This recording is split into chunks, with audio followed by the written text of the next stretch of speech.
Ms. Osiander. Here. Ms. Drummond. Here. Mr. Birch. Here. Mr. Gutierrez. Here. Mr. Starr. Here. Dr. Selcraig. Mr. Coffey. Mr. Coffey? I'm here. Madam Chair, we have a quorum. Thank you. Ms. Drummond, could you lead us in a pledge, please? I pledge allegiance to the flag of the United States of America and to the republic for which it stands, one nation, under God, indivisible, with liberty and justice for all.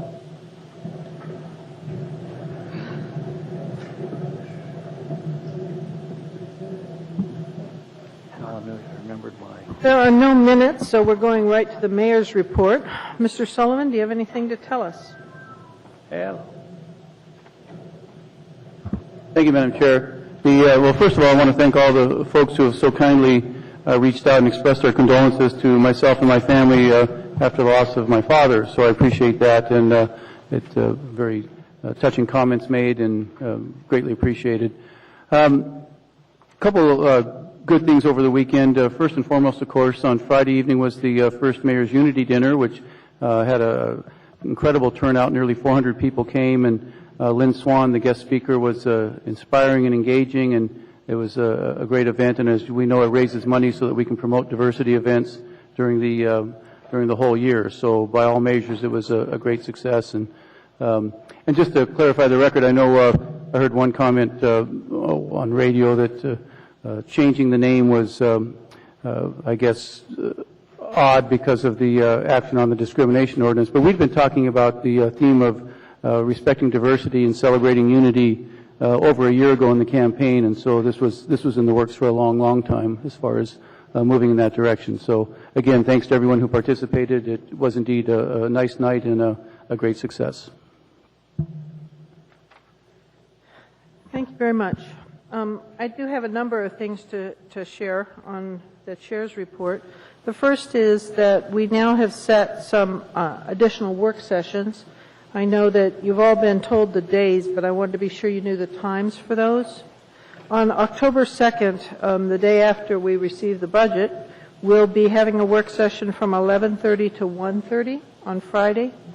On October 9th, we're going to be busy. We have 3 work sessions. The first one goes from 10 to 12 on the budget, then from 12 to 1 on Mr. Flynn's ordinance on the extended bar hours, and from 1 to 2 on the administration's request for our weighing in on the TIP, or the Transportation Improvement Projects, in terms of advice to the Policy Committee.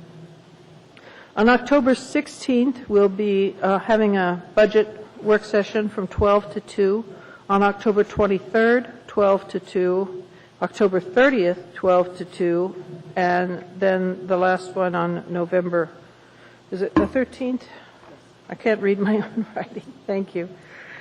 Additionally, I wanted to remind the body that the AML conference is coming up, and it will be held in Anchorage this November 18th through 20th. I have the bulletin here. I've asked our clerk to find assembly funding to pay for assembly members who'd like to would like to attend this session. There are some pretty interesting workshops, including one on taxation, that certainly appeals to me. I think it would be, I'm going to encourage everybody to attend. It's here in our town, and I think we need to put in a presence. So Ms. Grunstein will be sending out more information specifically about what's available each day, and I encourage you all to look at your calendars and see if you can make those meetings. There's been a lot of discussion in the media about a independent attorney report that we received this last week. And it's actually surprised me, some of the reactions that I've heard from a variety of people. The Assembly requested this independent attorney opinion regarding the process that was used in approval of labor contracts back in March. I was, frankly, kind of surprised when I saw that report come in. It wasn't what I was expecting to see. I want to emphasize that, to me, and I believe to the rest of the body, it's one attorney's opinion. and as such, it doesn't in itself have any weight to invalidate or approve contracts that are already existing and in place. I, to the media, said that my request was immediately to municipal administration to take a look at the report and see what they thought of it. I believe that that is the proper thing to do because the administration and the way our government works actually administers the contracts, negotiates the contracts, and is the entity called upon to defend any kind of question about a contract. The Assembly's authority certainly is over budgetary matters and the vote yea or nay once a contract is presented to us, but goes no further. I'm presenting to lay on the table tonight a resolution to do a couple of things. One, it brings that report to this body, so we actually have an opportunity for the first time to talk about it. Because of Open Meetings Act that limit us, we can't sit together and discuss our reaction to anything, really. So it brings it to this body, and it additionally, in the resolution, I'm asking for three things. I am going to hopefully get the Assembly behind me with my request that the municipal attorney take a look at this one lawyer's opinion and give what the municipal attorney response, what the municipal attorney thinks is the correct analysis of that. And it asks both our city labor unions and the city administration to sit down and work cooperatively to deal with the budget crunch that we're in right now. And the third thing in the resolution does is it pledges that the Assembly will work in good faith and cooperatively with the administration, with labor unions, and with our employees in order to move forward in a positive fashion in this town. I hope that's helpful. I find oftentimes people get firm opinions about things based sometimes on one piece of information instead of a broader background on an issue. So that will be before us. The only other thing I want to share with you is some heads up on the agenda tonight. We do have some late on the table items. One of them I just discussed. Additionally, Mr. Flynn and Mr. Birch have an ordinance that's 13A on our agenda. It's providing for a waiver of certain municipal fees.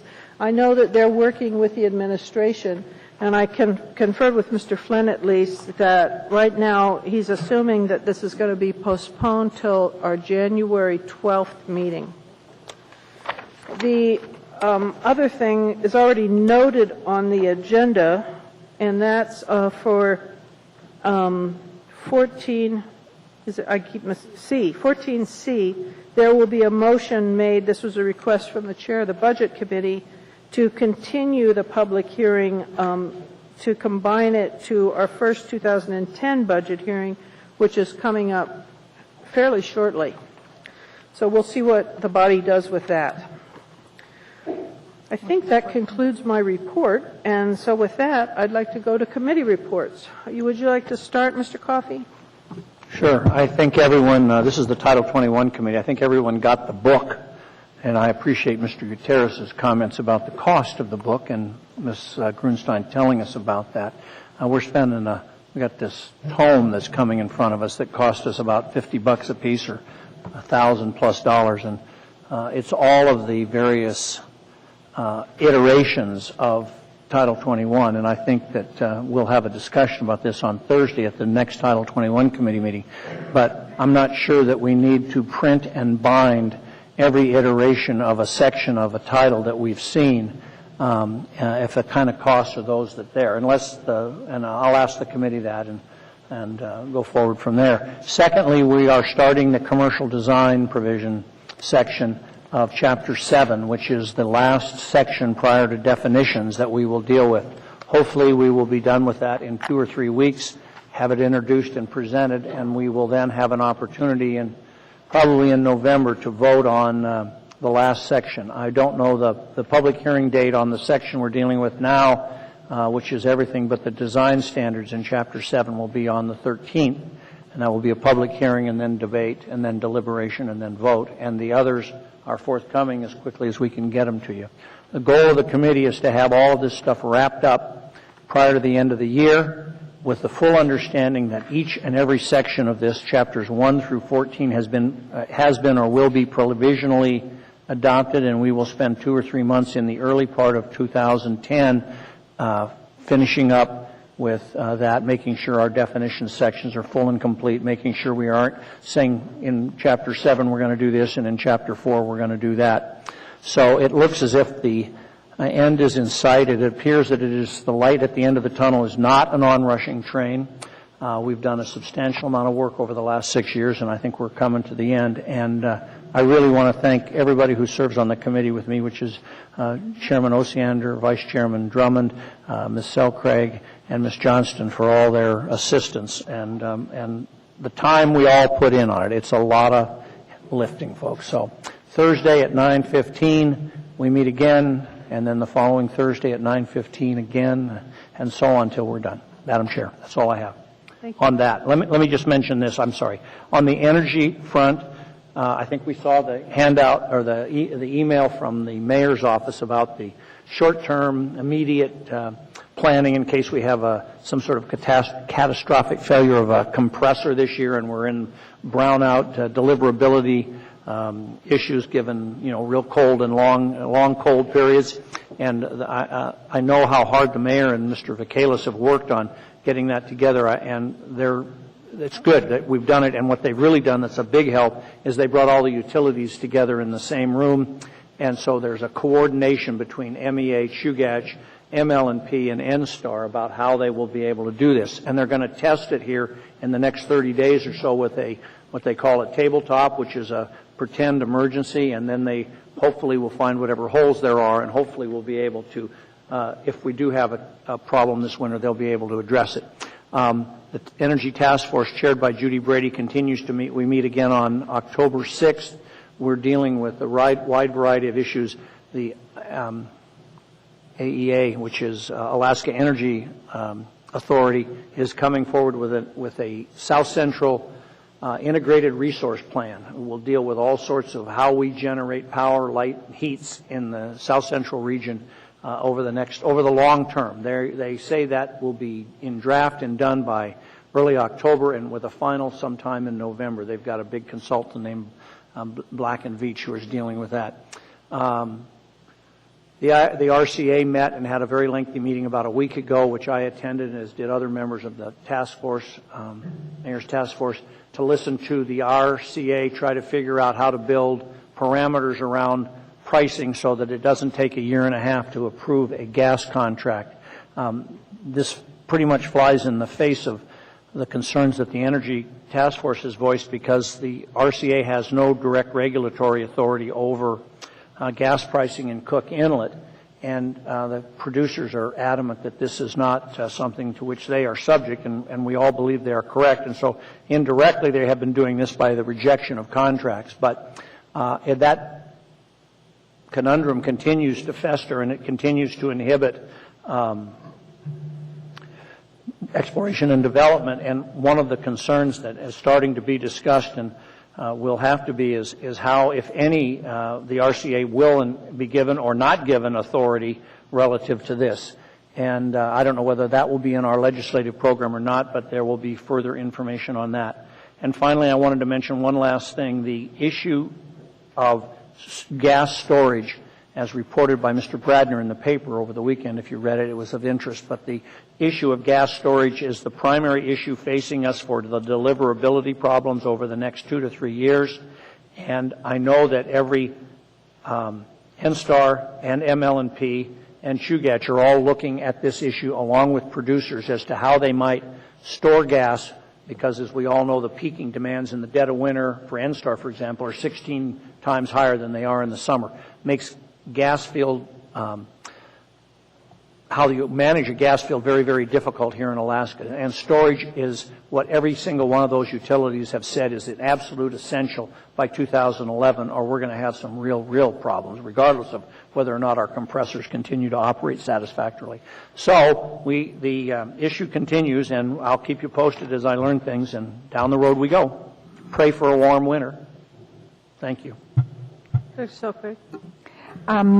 The Community and Economic Development Housing Work Group has been putting together significant background information for us, and I was contacted today by HUD, and they were interested in accessing some of that information just as background information for their meeting on Thursday when the Secretary of HUD is going to be here. And so I said yes, even though we haven't seen it, because I think it's just basic information. But I do want to set up a work session, and I will do that with you to bring this information forward. It basically looks at the impact of not having adequate workforce housing in Anchorage, and it's pretty dramatic in terms of the loss of households to the valley and the economic impact. So, and I'll be bringing that through a work session. I also met this afternoon with the Health Committee, which is also putting together some background information for us in terms of the status of our public health. And they're working, in both cases, we're working with the administration on this information and to give us a sense of, you know, how much money we're spending and how we compare to other places. And one of the things they mentioned was the allocation of state resources to Anchorage as compared to rural areas, and I think there's just going to be some good information in that, and as soon as it's ready to go, I'll get that scheduled. On a personal note, I'd like to just mention something. I had the pleasure about 10 days ago of dedicating the overlook at Cheney Lake in memory of my sister, and I had to pause for a moment and say thank you to Ken Stout, and I'll tell you why. The decision to name it after my sister happened luckily before she died. She got to know that. And Ken was a partner in that.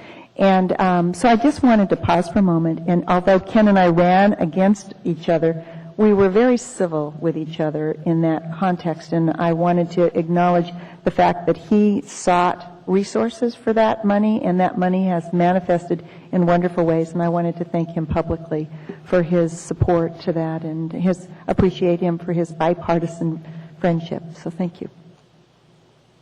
Mr. Starr.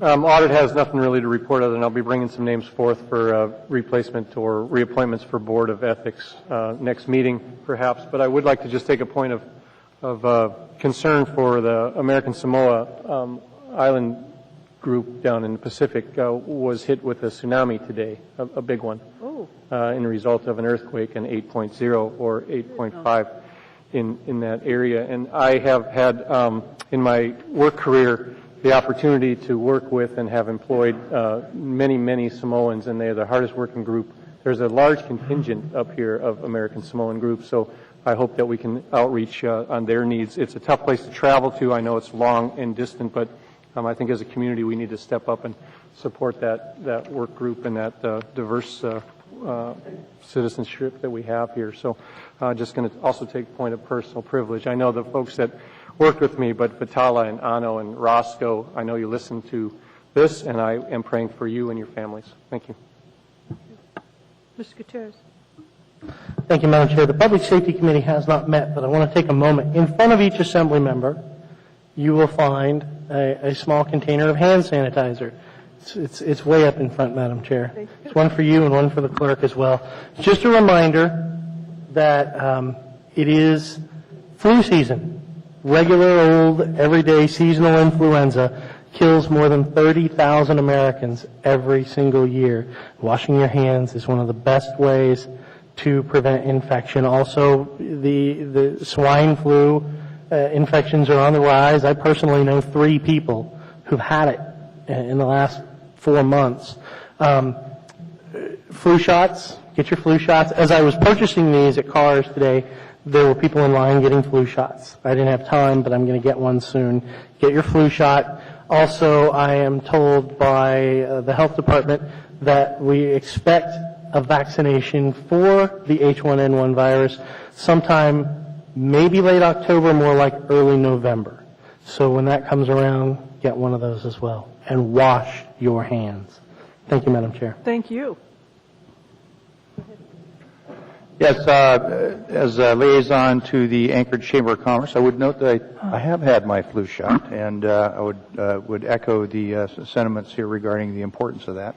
At the Chamber Board meeting last Friday, there was some discussion about a couple of upcoming programs. October 5th, if you've heard of Business of Media, we're going to have a number of media folks there, and if you've ever Twittered, I don't know if a Twitterer is in fact a twit or one who twits, but anyway, for those of you who are Twitterers or are actively engaged in Facebook, there's going to be some discussion about that at the October 5th Make It Monday Forum. And on October 12th, our good mayor will be doing a presentation on the first 90 days with the city, so that should be a good program as well. And the city manager actually gave an excellent brief at the chamber board meeting as well. There's also a deadline coming up on October 9th, the Top 40 Under 40, which is a joint effort of the Chamber of Commerce and the Alaska Journal of Commerce. And so if you want to nominate any other assembly members who are under 40, that's always a possibility. Well, maybe not. Mr. Birch, you're not eligible. But anyway, it's really a well received program, and I would encourage everyone to take a look around you and see where you see young men and women who are successful and really going to be a key to the future. And lastly, I would like to acknowledge and express my appreciation to the AWWU folks. Mark Primo and his staff. We had a meeting here about a week ago, Monday night, with some folks that were very concerned about and interested in extending water and sewer underneath Huffman Road before they had the 5-year wait with the new road construction there. And it was about a 2-hour meeting and very well covered. And I just really appreciate the effort and initiative of the folks at AWWU in resolving that. That would be it. Thank you. Thank you. And I was remiss, Mr. Coffey, did you want to?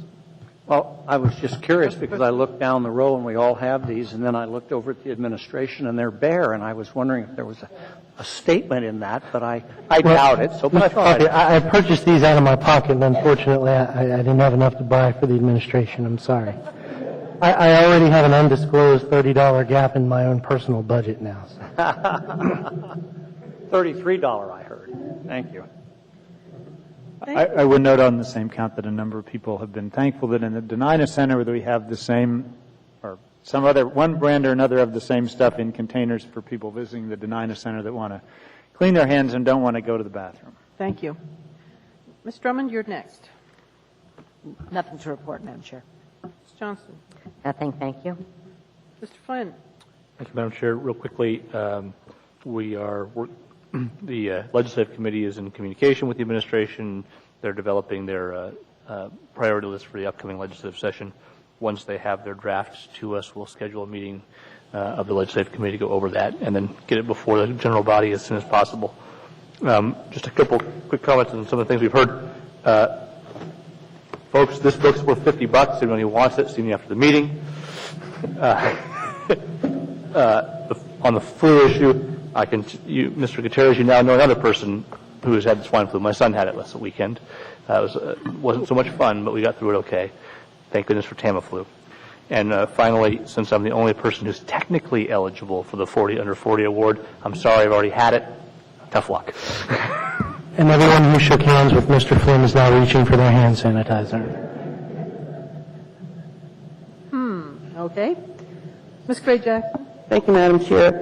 First, I want to say I really wish that we could change the agenda item number 7 to say committee/other report, because it's a great opportunity to talk about other things, but I won't spend a lot of time this evening. But I'd like to thank Mr. Starr, who's a member of the audit committee, for giving the report on my behalf. And I just want to echo his words. As the chair of the audit committee, there's nothing to report on the audit committee. Also, in terms of the budget committee, which I am a member of the budget committee, Ms. Johnston's concern regarding AR 2009-221 and her wish to postpone. I don't have any comment on that at this moment, but one of the reasons was also because she believed that, well, not believed, because she stated that the resolution did not have the current changes that the administration made to the 2009 budget update.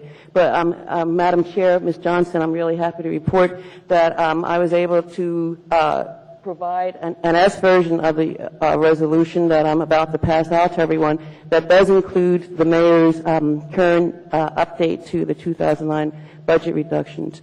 Thank you, Madam Chair. Thank you. Mr. Klayman? Nothing to report. Thank you. All right. With that, Madam Chair, over here. excuse me? Yeah. Oh, I'm sorry, Mr. Mayor, you had something? I Yeah, didn't see you. just a quick correction. The budget will be introduced on October 2nd, which is the Friday that we have the work session. That is the 90-day mark from the date that is prescribed. Yeah, I just want to, I guess, remind you, Mr. Mayor, it's so helpful if we can see things before the work session so we can actually look at them.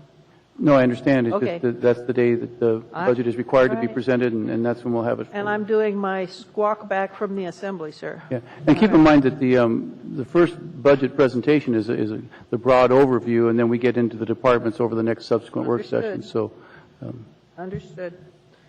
All right. I would note for you that there is an addendum, and there is also a pink sheet that is laid on the table items.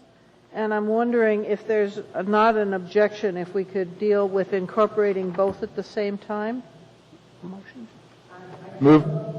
Second. Is there objection to doing that? Seeing none, those items are incorporated. I'm now going to go through and try to read them real quickly. 9A3 AR 238. This is a resolution recognizing and honoring Mia Nessler for 42 years of service to the municipality and the solid waste department. And item 9A4 AR 240 is a resolution recognizing and remembering George M. Sullivan, the municipality's first mayor, for his leadership, public service, and rich legacy. Item 9B6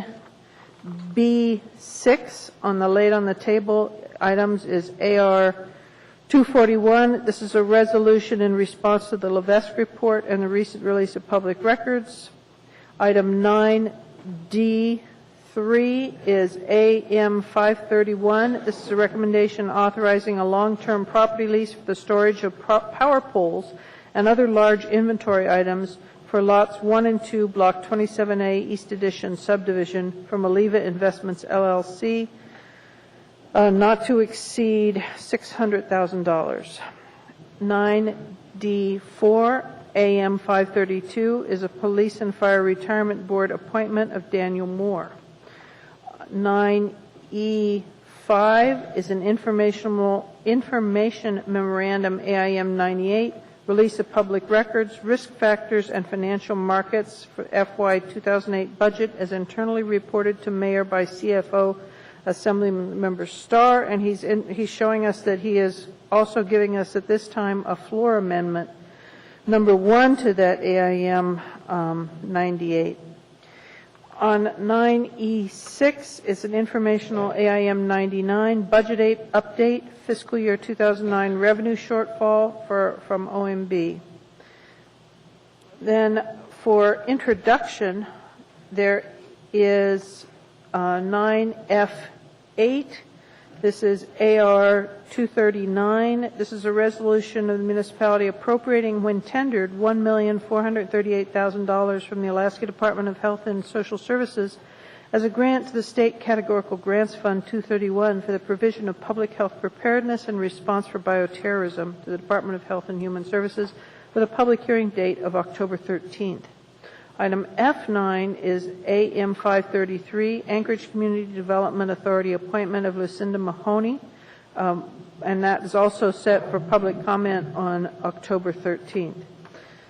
The last item before us is Assembly Memorandum AM 534. It's a Platting Board appointment for Daniel R. Young with public comment date additionally of October 13th. And the other item, Ms. Gray Jackson has already announced, and that is that she'll have an S version when AR 221 comes to us. Madam Chair, you've got 9F11 on the pink agenda. Oh, thank you. Ms. Drummond has helped me here to see that I skipped 9F11. This is AO 115. It's an ordinance of the Assembly amending Anchorage Municipal Code, Chapter 6.40, Reports and Audits, and that's set for public hearing date for October 13th. Thank you, Ms. Drummond. All right, that item is incorporated. At this time, the consent agenda is before us.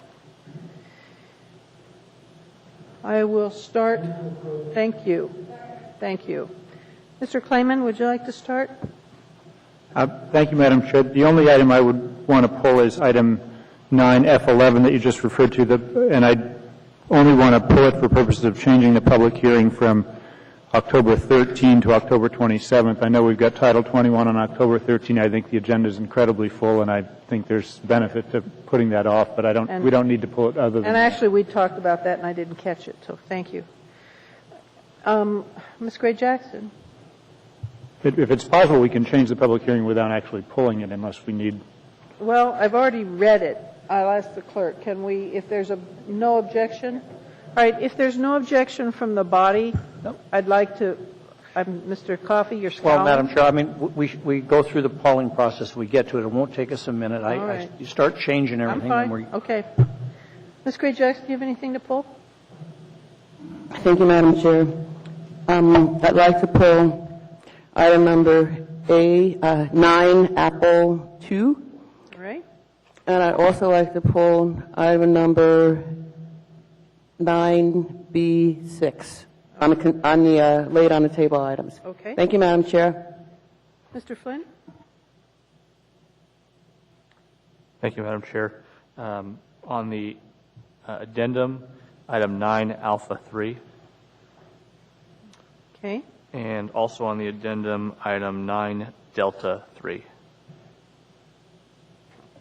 Okay. Thank you. No items, thank you. Ms. Drummond? No items, thank you. Mr. Birch? No items. Mr. Gutierrez? No items, Madam Chair. Mr. Starr? 9 Echo 5. Okay. On the addendum? Anything else? So, Craig? 9E3 and 9E4 under informational reports? 9E3 and 4? Yes. Okay. Mr. Coffey? Yes, ma'am. On the addendum 9 Alpha 4, Resolution AR 2009-24. Okay. And I didn't know if we were going to pull 9A1. I didn't hear anyone say that. But my understanding is that this gentleman cannot be here, and so the intent would be just to send him the resolution. Is that correct, Chief? All right. Thank you, Madam Chair. That's all I have. And may I ask a question? I assume that Mr. Starr's floor amendment on the laid on the tables will likewise come with 9E5. I would assume so. Thank you, ma'am. All right. Mr. Mayor, do you have anything you'd like to pull? No, Madam Chair. All right. Is there objection to, or let me read the items that were pulled, just to make sure we got them all. No mistakes. 9A2, Ms. Gray Jackson. 9A3, Mr. Flynn. 9A4, Mr. Coffey. Moving on to B, 9B6, Ms. Gray Jackson. On to D, 9D3, Mr. Flynn. Moving on to E, 9E3, 9E4, Dr. Salcraig. 9E5, Mr. Starr. And then on the F for introduction, the only one was 9F11, Mr. Clayman, for the purposes of the public hearing. Is that correct? Seeing no objection then, I'll ask you to look at the consent agenda less, oh, Mr. Coffey, you're in queue? No, I'm sorry. All right. Need to be. Is there objection to approving the consent agenda less those items? Seeing none, the consent agenda is approved. And I want to check if there's any appointments here. Ms. Drummond, did we miss any? I don't think so. All right. Thank you. Hold on. Madam Chair, I would note that there are some appointments, but they all work for the They administration. all work, okay. So they're not volunteers in the usual sense. All right. Well, we thank them anyway. All right. Madam Chair, I'm sorry, Mr. Gutierrez? a very quick point. I raised the point regarding the $50 document earlier. Yes, sir. You know, we just went through a whole bunch of stuff on our consent agenda, and the vast majority of it just went into the recycling bin. And it cost us money to print that. And I would encourage the body to consider, at least with the consent agenda, to moving toward electronic documents so that we're not printing all of this just to throw it in the dumper. Okay. Thank you, Madam Chair. Thank you very much. Ms. Gray-Jackson, your item is first. Thank you, Madam Chair. Move to introduce. No, it's a resolution. I'm sorry, move to approve. You caught me off guard, Madam Chair. Thank you. Move to approve. All right. And there was a second from Mr. Coffey. All right. My understanding is Ms. Drummond is reading and Ms. Johnston is presenting. That's what my note says. Is that correct? Yes, ma'am. All right. So seeing no objection to that, that item is approved. Is there a representative here who could receive our proclamation on National Hispanic Heritage Month? Doesn't appear that we have anyone here. Would you like to go ahead and? Well, do you? No. Madam Chair, this is Diversity Month, and I would think that it would probably be appropriate to read it, whether there's anybody here to accept it or not. There's a request to read it. Thank you. Ms. Drummond is prepared, I think. I'm happy to do that. Go ahead. This is a resolution of the Anchorage Municipal Assembly recognizing and celebrating September 15th, 2009 through October 15th, 2009 as National Hispanic Heritage Month. Whereas Hispanic Americans have played important roles in American history, from making important discoveries to excelling in science, education, law, politics, music, art, and sports. And whereas in September 1968, Congress authorized President Lyndon B. Johnson to proclaim National Hispanic Heritage Week, which was expanded in 1988 to a month-long celebration from September 15th through October 15th. And whereas September 15th was chosen as the starting date for the celebration because it is the anniversary of independence of 5 Latin American countries, Costa Rica, El Salvador, Guatemala, Honduras, and Nicaragua. And whereas National Hispanic Heritage Month is an opportunity to celebrate the culture and traditions of those who trace their heritage to Spain, Mexico, and the Spanish-speaking nations of Central America, South America, and the Caribbean. And whereas, according to the United States Census Bureau, as of July 2008, an estimated 46.9 million Hispanic Americans reside in the United States and comprise 15% of the nation's total population.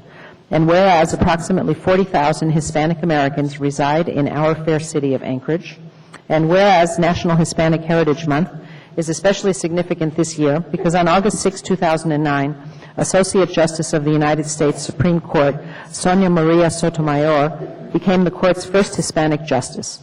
And whereas Hispanic Heritage Month is a time to reflect on the history, culture, and teachings of Hispanic Americans who have contributed to our state, nation, and world.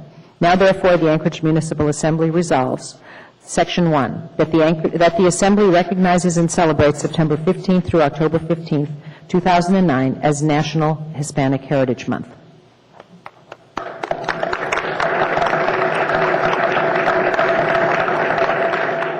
Mr. Gutierrez. Thank you, Madam Chair. I suppose as the first and only Hispanic member of this body, I'll accept that resolution. Well, we can send that down to you unless there's an entity that's already designed to take it. We'll confer with the clerk on that one, Mr. Gutierrez, all right? Madam Chair. Just a moment, Ms. Gray-Jackson. Ms. Johnston's in line. Go ahead, Ms. Johnson. I just want to say on behalf of my little half-Peruvian grandson that I appreciate it also. Okay, thank you. Ms. Gray Jackson, Thank you, Madam Chair. Point of personal privilege. state your point. My point is that we have one day left to the Mayor's Diversity Month, and it's been a wonderful month for all of us in this community. And there are some folks out here in the audience that would like to present the Assembly with a plaque, and I'd like to invite them to come up to the podium and do that. Thank you, Madam Chair.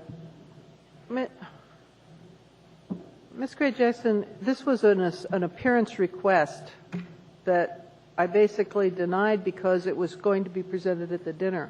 Is there some reason that... Madam Chair, I think that you misunderstood. It was not going to be presented at the dinner, and I would appreciate having this point of personal privilege to allow them to present this plaque. Thank you, Madam Chair. Well, okay, the only point I'd like to make is it wasn't the Assembly's dinner. So, but if you would like to talk to us, you can certainly talk to us.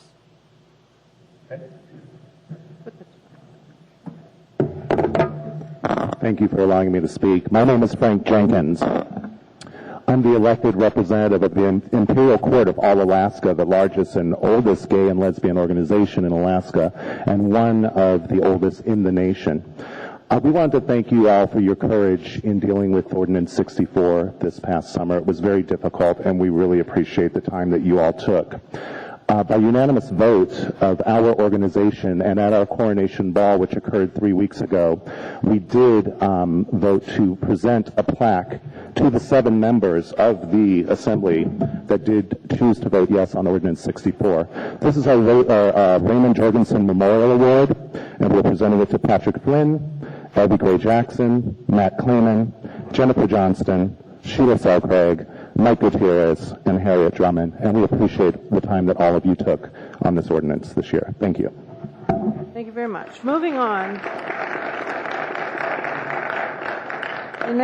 The next item before us is 9A3. Mr. Flynn? Thank you, Madam Chair. Move to approve. Is there objection? Hearing and seeing no objection, that matter is approved. My understanding, Mr. Flynn was going to read and Mr. Starr was going to present. Is Ms. Nestler here? Oh, good. Please come down. Please come forward. Mr. Starr?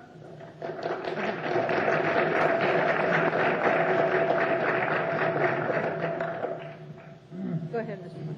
This is a resolution of the Anchorage Municipal Assembly and Mayor Dan Sullivan recognizing and honoring Mia L. Nistler for her 42 years of service to the Municipality of Anchorage and Solid Waste Services Department. Whereas Mia Nistler began working for the City of Anchorage on August 3, 1965, my mother was 22 years old, Madam Chair, as a clerk in the Refuse Department of the City of Public Works Office, rising to the rank of rate analyst until April 21, 1974, and whereas Mia Nistler rejoined the Municipality of Anchorage on December 24, 1975 as a senior office assistant with the Solid Waste Division of the Public Works Department, becoming senior administrative officer and customer service manager for Solid Waste Services, a position she has held since 1985. And whereas Mia Nistler, of the Chugach Elementary School at the time, by the way, and whereas Mia Nistler has devoted countless hours as a municipal employee and volunteer toward the success of the annual citywide spring cleanup for many years, earning the affectionate title of Trash Queen. Now, therefore, the Anchorage Municipal Assembly recognizes and honors Mia L. Nistler for her 42 years of service to the community and the Municipality of Anchorage. Congratulations.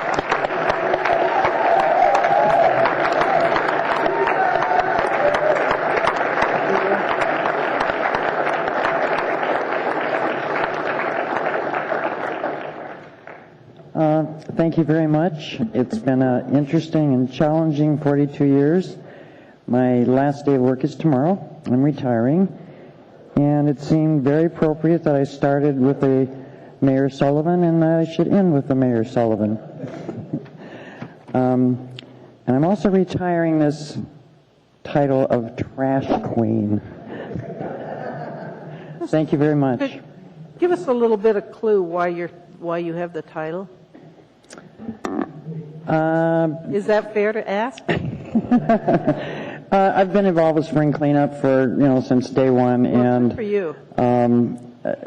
everybody just if you want to know the trash answers, you ask the trash queen, so. Wow, bravo. It's a great community service, so thank you for doing Thank that. you. And Thank you best very to much. you. Just a quick you. question. Yeah. Madam Chair. Hold on a minute. There's people who want to talk to you. If you could just hang it a little bit longer.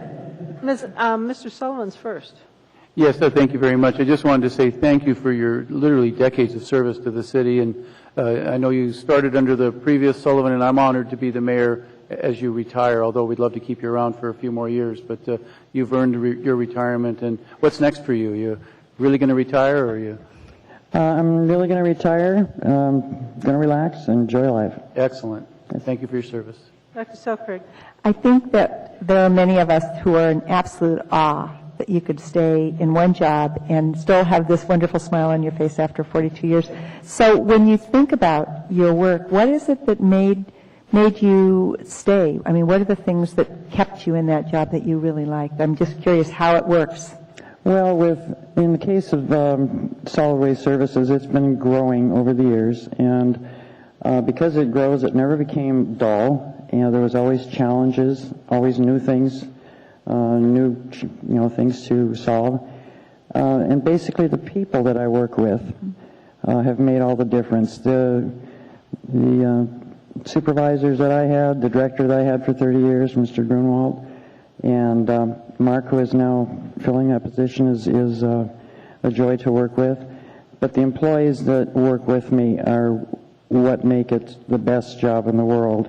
Because of their support, I'm able to accomplish what I have been able to accomplish, and it's like a family, and it's been wonderful. Mr. Flynn. Ms. Nistler, I'm sure you know it by heart. Do you want to hum a few bars of I Like My Women a Little on the Trashy Side for us? What was that again? That song they play every year at the pickup luncheon at the Sullivan Arena. Yes. Yeah. No? Okay, I just thought I'd ask. My song. Thank you. And a good best to you, and thank you for your service. Thank you very much.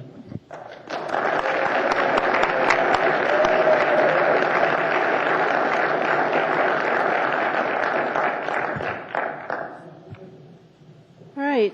The next item before us is 9A4. Move to approve. Is there objection? Hearing and seeing none, that matter is approved. And I've asked Mr. Sullivan if he's willing to accept this resolution for us. Yes, certainly. And if you don't mind, Madam Chair, we just remain seated. Okay. Yep. This is a resolution of the Assembly recognizing and remembering George M. Sullivan, the municipality of Anchorage's first mayor, for his leadership, public service, and rich legacy. Whereas on the evening of September 23, 2009, surrounded by his family, George M. Sullivan, Anchorage's first and longest-serving mayor, passed away at home at the age of 87. And whereas a lifelong Alaskan born on March 31, 1922, George M. Sullivan grew up in Valdez, graduated from Valdez High School, served in the U.S. Army in the Aleutian Islands during World War II. And whereas after the war, George M. Sullivan met and married Margaret Egan Sullivan of Fairbanks, his wife of nearly 6 decades until her passing in 2007, raising 9 children and loving 17 grandchildren and 6 great-grandchildren. And whereas George M. Sullivan served as the U.S. Deputy Marshal in Nenana, and after moving the family to Fairbanks in 52, was elected to the Fairbanks City Council. And whereas in 59, the family moved to Anchorage, where George M. Sullivan was appointed to the House of Representatives in 1964 and elected to the Anchorage City Council a year later. Whereas George M. Sullivan became mayor of the city of Anchorage in 1967 and nurtured a vision for a better, more efficient, and unified city and borough government. And whereas when the city of Anchorage and the Anchorage Borough unified under a new Home Rule municipal charter in 1975, George M. Sullivan was elected the first mayor of the newly formed municipality of Anchorage, re-elected for a second term, the maximum service allowed under the charter. And whereas as mayor of the municipality of Anchorage, George M. Sullivan spearheaded the Project 80s campaign to beautify and preserve historic sites and provide for public facilities, including the Performing Arts Center, the Egan Civic and Convention Center, and the Sullivan Sports Arena, which now bears his name. And whereas at the invitation of Mayor George M. Sullivan, Pope John Paul II came to Anchorage, addressed more than 40,000 members of our diverse community on the Delaney Park Strip in February '81. The mayor also ensured that Pope John Paul II was granted his wish to ride a dog sled. And whereas as city mayor and the municipality of Anchorage's first mayor, George M. Sullivan was known for his straight talk and the personal attention he gave to matters big and small that affected the day-to-day lives of Anchorage residents. And whereas following his 14-year tenure as the top official for the city of Anchorage and the municipality of Anchorage, Mayor George M. Sullivan remained active within the community, especially with respect to the Anchorage Senior Activity Center. And whereas in 2003, retired Mayor George M. Sullivan served on the Anchorage Senior Activity Center Expansion Committee, leading efforts to raise $2.5 million for the expansion project, and spoke at the 20th anniversary celebration for the Anchorage Senior Activity Center. And whereas on July 1st, 2009, though declining in health, George M. Sullivan was able to attend on stage as both father and first mayor of the municipality of Anchorage the swearing in of his son, Daniel A. Sullivan, as the municipality of Anchorage's current mayor. And whereas Governor Sean Parnell recently described Mayor George M. Sullivan as one of Alaska's most beloved leaders. And whereas Mayor George M. Sullivan's breadth of influence in Alaska, depth of service to Anchorage, and treasured family legacy will endure. Now, therefore, the Anchorage Assembly recognizes and honors George M. Sullivan for his leadership, public service, and rich legacy to our diverse communities, to Anchorage, and to our state, passed and approved by the Assembly this day.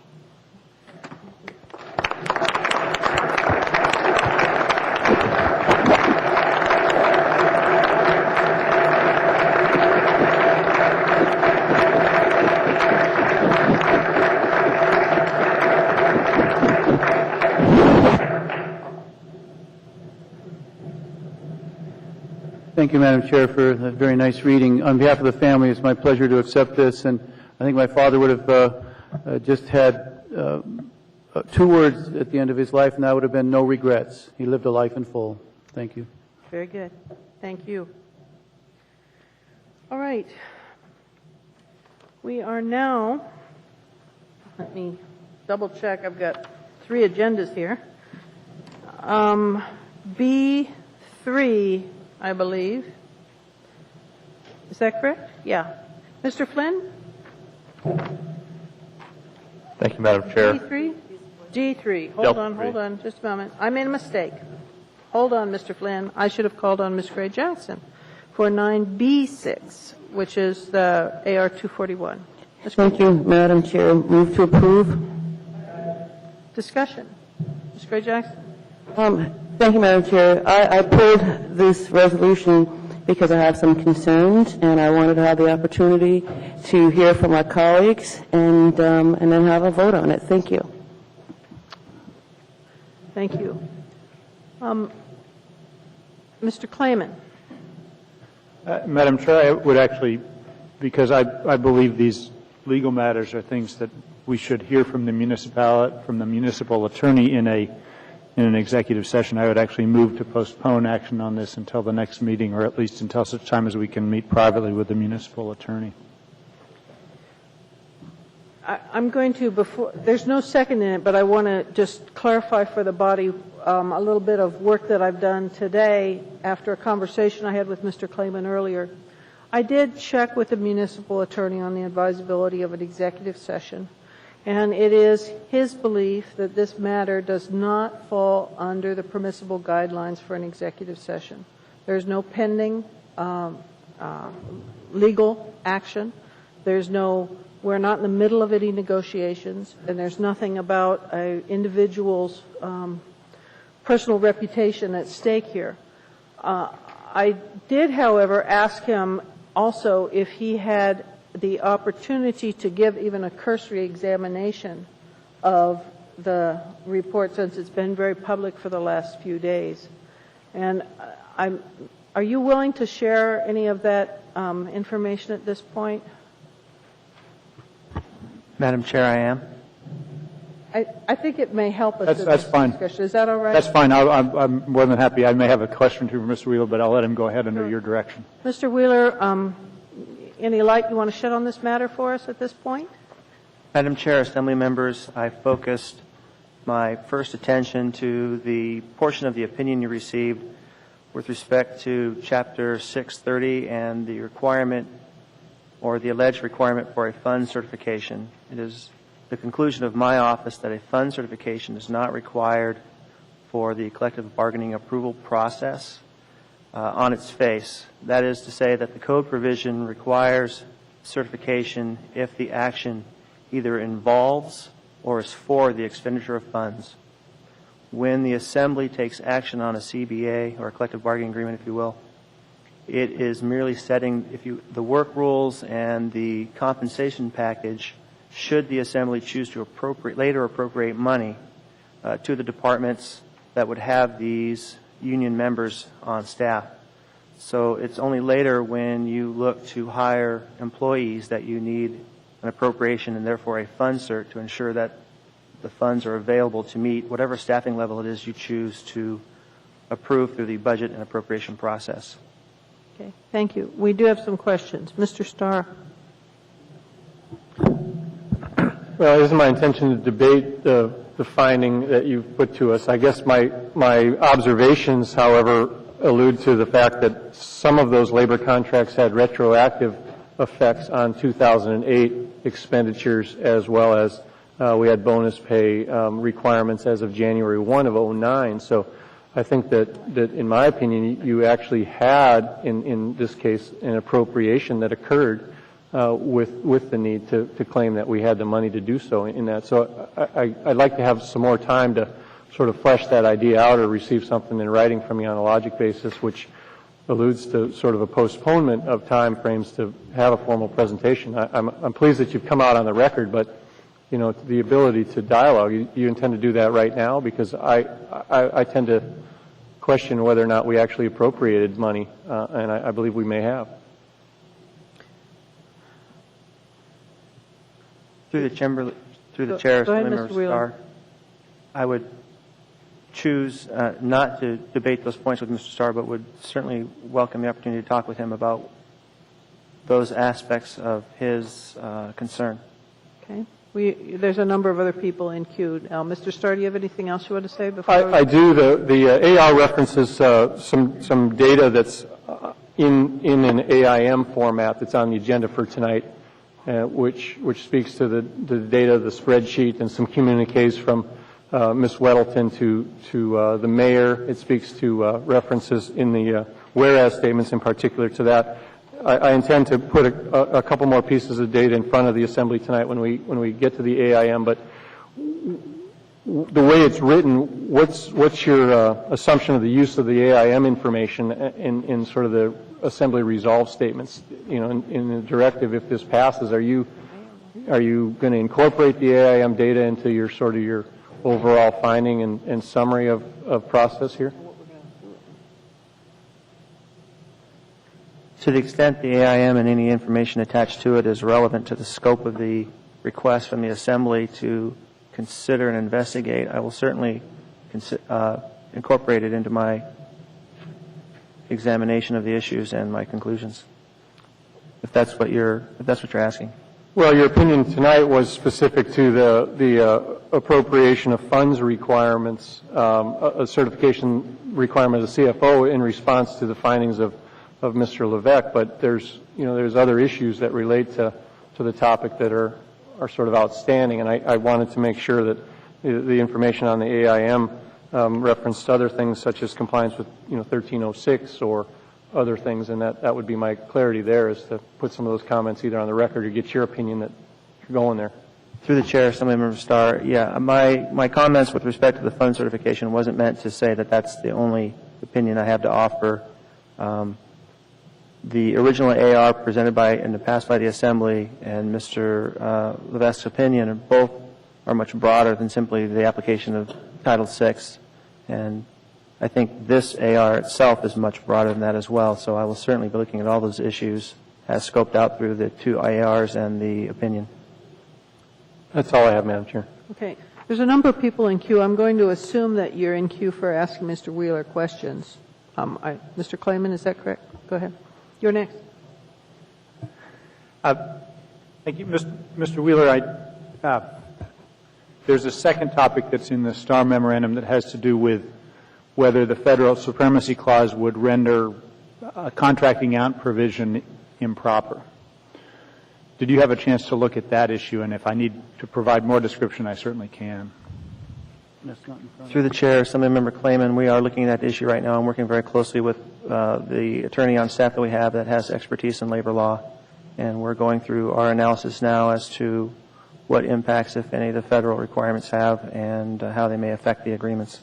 And I recognize that you haven't gotten a response back from your counsel, but would it be your general view that if, in fact, as a matter of federal labor law, a clause in that contract is illegal or improper because it conflicts with established federal labor law, would that invalidate the whole contract in your view, or would that just invalidate that particular clause of the contract?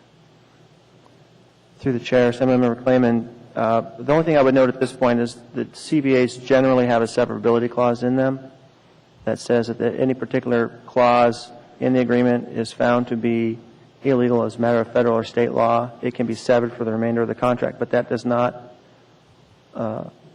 foreclose the possibility that contracts may have issues for other reasons, and I don't have an opinion one way or another as to that at this point. Okay. No, and I was just asking specifically as to the severability and the federal supremacy issue. It sounds like we're in agreement. Then I hope is my last question. You've offered in a general perspective that when we pass a resolution approving a contract, there's no requirement that there be a fund certification for that resolution approving the contract.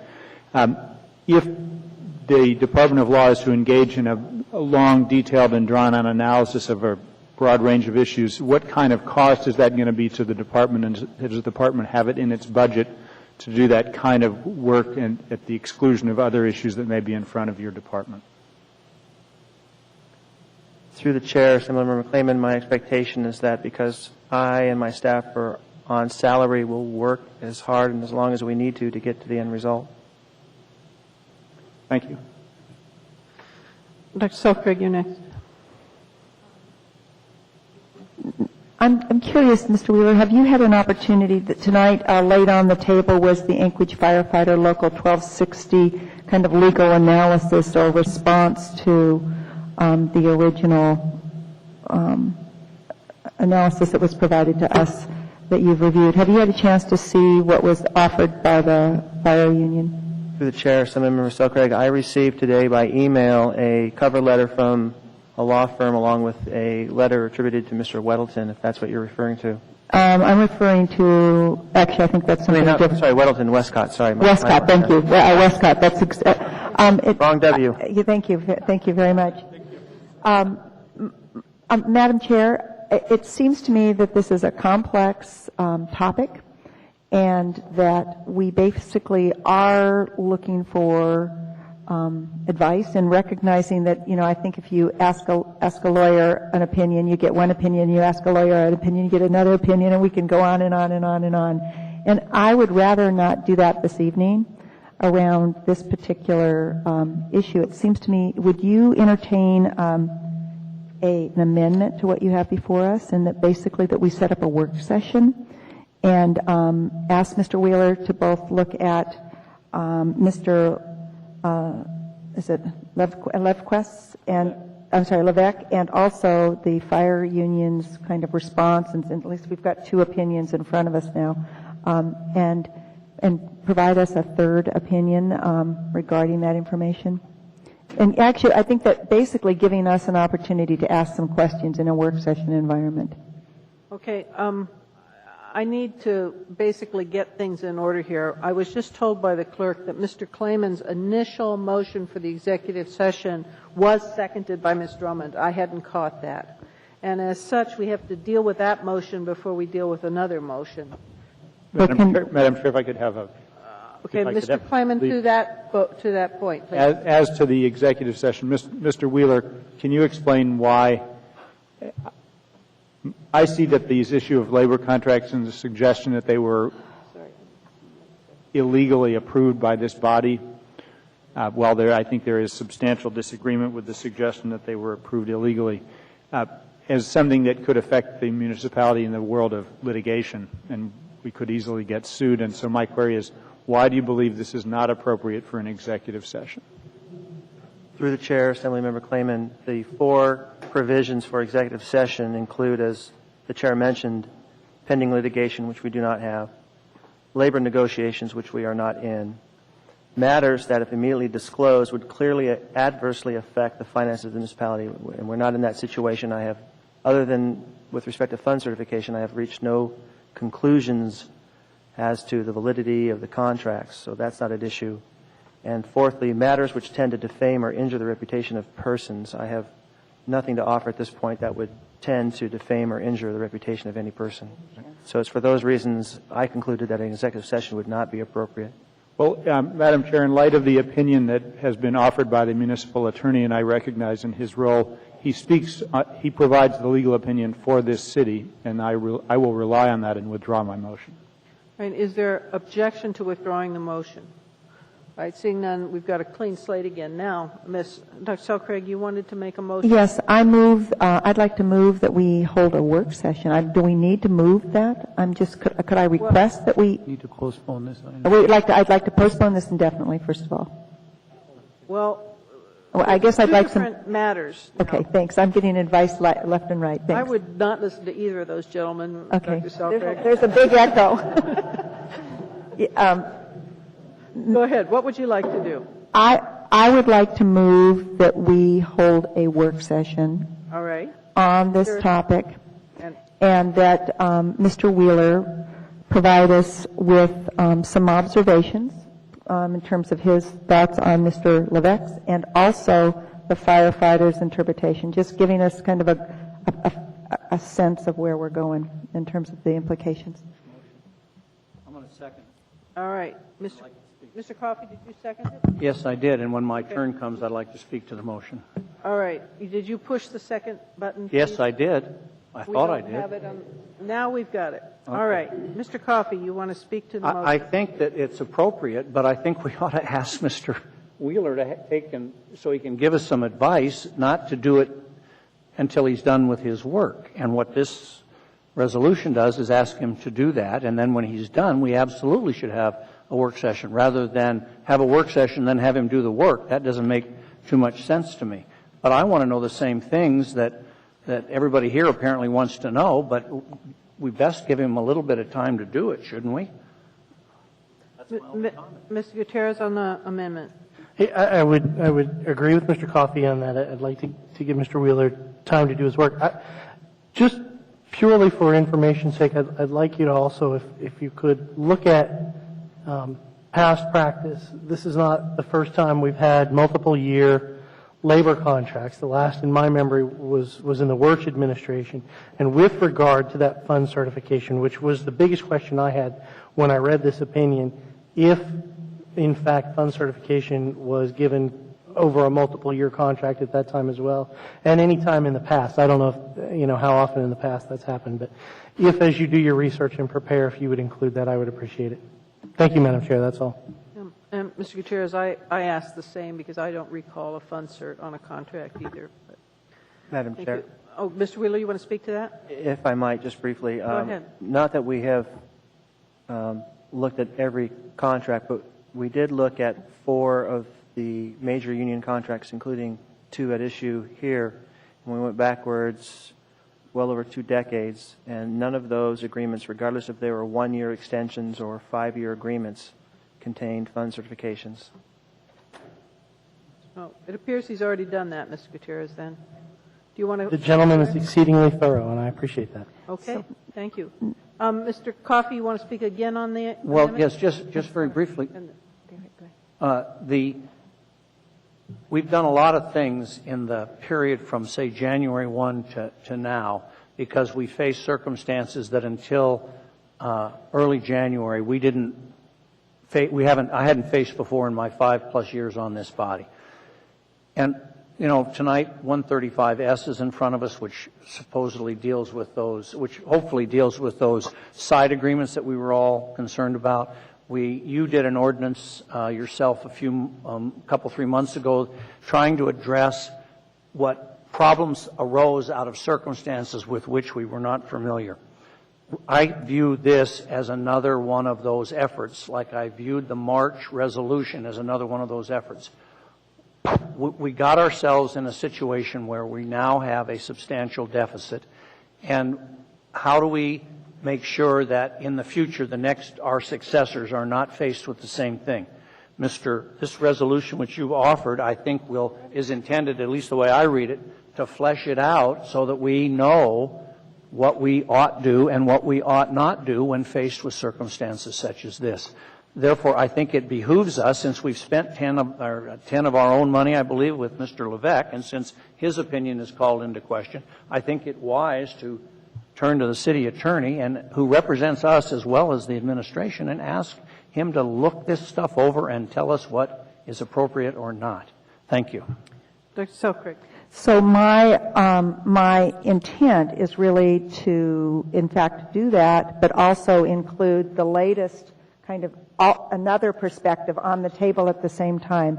I'm happy to do that in the context of the original resolution or a new proposal. And I guess I'll defer to Ms. Osiander. What would you prefer, Ms. Osiander, considering that you were the initiator of this effort? One of the many frustrations with being an elected official is the inability to talk freely to your colleagues. We all are constrained that way, and we judiciously count how many of us are in the room when we get together. So I think it's always helpful to get together and to talk together to thoroughly understand each other's viewpoint. Before the meeting, I happened to collar one assembly member and wanted to understand better her position, just because I think it makes us all do a better job when we try to be reflective of all of us. So I think, in general, a work session is great. I'm not completely clear on the correct timing for it, though. May I ask then, Mr. Wheeler, what, in terms of your needs to have adequate time to review these two documents, what would you recommend in terms of timing? Through the Chair, Assemblymember Selkirk, assuming that the scope is as described in 241, it's my assessment that, notwithstanding my bold statement to Assemblymember Clayman about working long and hard, that wouldn't necessarily be 24/7. So I would respectfully request that I be given to somewhere in mid-November to complete my review of the issues, because note that the original AR that you approved last spring and this AR are broader than the subject matter covered in the Levesque opinion. So November 15th is an appropriate date? That is correct. Okay. And just a moment, Mr. Coffey has a suggestion for me. Did you want to bring something? Well, I'll wait till the chair recognizes me, assuming she does. I'm sorry, I apologize. I was conferring with our clerk to see what would be an available work session date around the November 15th. The 13th, which would be, I guess, right before. Yeah. That's fine. I thought that might be helpful. But go ahead, Mr. Coffey, you're in queue. Ms. Selkirk brings up a good point. Why would the Department of Law not pay attention to Mr. Dunnigan's letter, being how Mr. Dunnigan has practiced law almost as long as I have in the field of labor law, and his opinion undoubtedly has value. So I prepared a very brief amendment to the resolution that says on page 2. I don't think we're working off that right now. It's my understanding we're not necessarily, I've made a motion apart from what Ms. Osiander put on the floor, and that was to have a work session. I support that. Okay, so you want to, thank you. One at a time, please. All right. Yes, Dr. Selkirk is correct. We can't entertain another motion until we deal with this motion. Well, I urge yes, vote on November 13th. All right. I was just informed that November 13th is a bad date for Ms. Gray Jackson and Ms. Drummond, as they're both out of state. Is that correct? And so I asked the clerk for an alternative date. Just a moment. She has to clarify the information she gave. Well, she's looking, Madam Chair. Can I call a point of order, please? Go ahead, Mr. Mayor. The motion on the floor, is your resolution, was it moved and seconded for discussion? Yes, sir. Okay. So a motion dealing with yours could be to postpone it, but a motion for a work session isn't a proper motion in the middle of a resolution motion. You either postpone it and then ask for a work session offline, or informally, but if you're going to make a motion on your resolution, it has to be to postpone it to a date certain or, some other action like that. I take that as a good point of order, and the chair stands corrected. I'm not at all averse to a work session, and I would be willing as chair to call a work session when we get the report back. Actually, that's where I began. Actually, I was apologize to to you. I'd like to postpone this indefinitely, and then I'd like to formally request a work session. All right, just a moment. We have first just a motion for a work session. And since there was a point of order stated that I took as a good point, I am going to, and if there is no objection, dismiss that motion so we can entertain a new motion. Are we all right with that? Okay. I have a... So now, just a moment, if I can understand. So now your motion is to instead postpone this matter indefinitely, and what was the second thing you said? Well, I want to clarify something, and just procedurally. Assuming we postpone this indefinitely, is it appropriate to then take a moment and set a work session and the parameters of the work session? Or do we have to have... Members can request a work session, that I set a work session at any time, and I should have done that initially when you brought that forth. So Okay. I would be more than happy if somebody has an issue to set a work session. I think I've been pretty good about that whenever anybody's requested one. thank So you. I'd be happy to do that. So I guess the correct motion now, if I understand you correctly, is you just want to postpone the resolution indefinitely. Is that correct? And I'll second the motion. Actually, I already seconded it. Mr. so thank you. Gutierrez has already seconded it. All right. Now the motion for us is to postpone indefinitely. And there's 3 people in queue. I'm assuming you're going to want to talk about that. Mr. Sullivan, you're first. Yes, thank you, Madam Chair. It helps us to have the motion not postponed indefinitely, but quite frankly, either passed or, because if you want a work session, it helps to give us guidance on what you want that work session to be about. Passing this resolution gives us that guidance. That was the whole purpose of giving him time to respond, was the resolution gives him the guidance for the answers that you're seeking. So that's probably the more appropriate methodology, I think. Thank you. Mr. Coffey? I don't intend to repeat what the mayor just said, but if we don't have something in front of us, what's the work session on? Dr. Selkrig?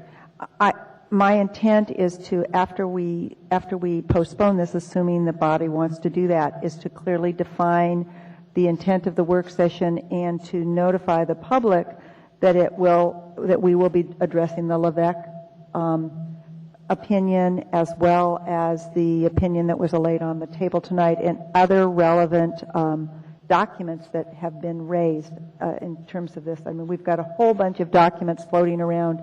It would be nice to have the city attorneys comment on that. And the reason I'd like to do that is because I feel like I've gotten multiple calls today. I feel like although this was well intended, and I agree with the intent, there's a sense of kind of creating, people are concerned about finger pointing, and I think that we've got to kind of drop the backdrop of who did what when and focus on what the facts are before us. So that's my desire in terms of this motion. Thank you. Ms. Johnston? I think I understand where Dr. Selkrig's headed, but I do not agree with her. I feel that what the mayor has asked for is a resolution, which is what we have. I feel this resolution is broad enough and is forward-moving enough that it helps. I can't imagine the municipal attorney not taking into account all the papers that will be coming in his direction, including what he just received today, because otherwise he would not be doing a thorough job.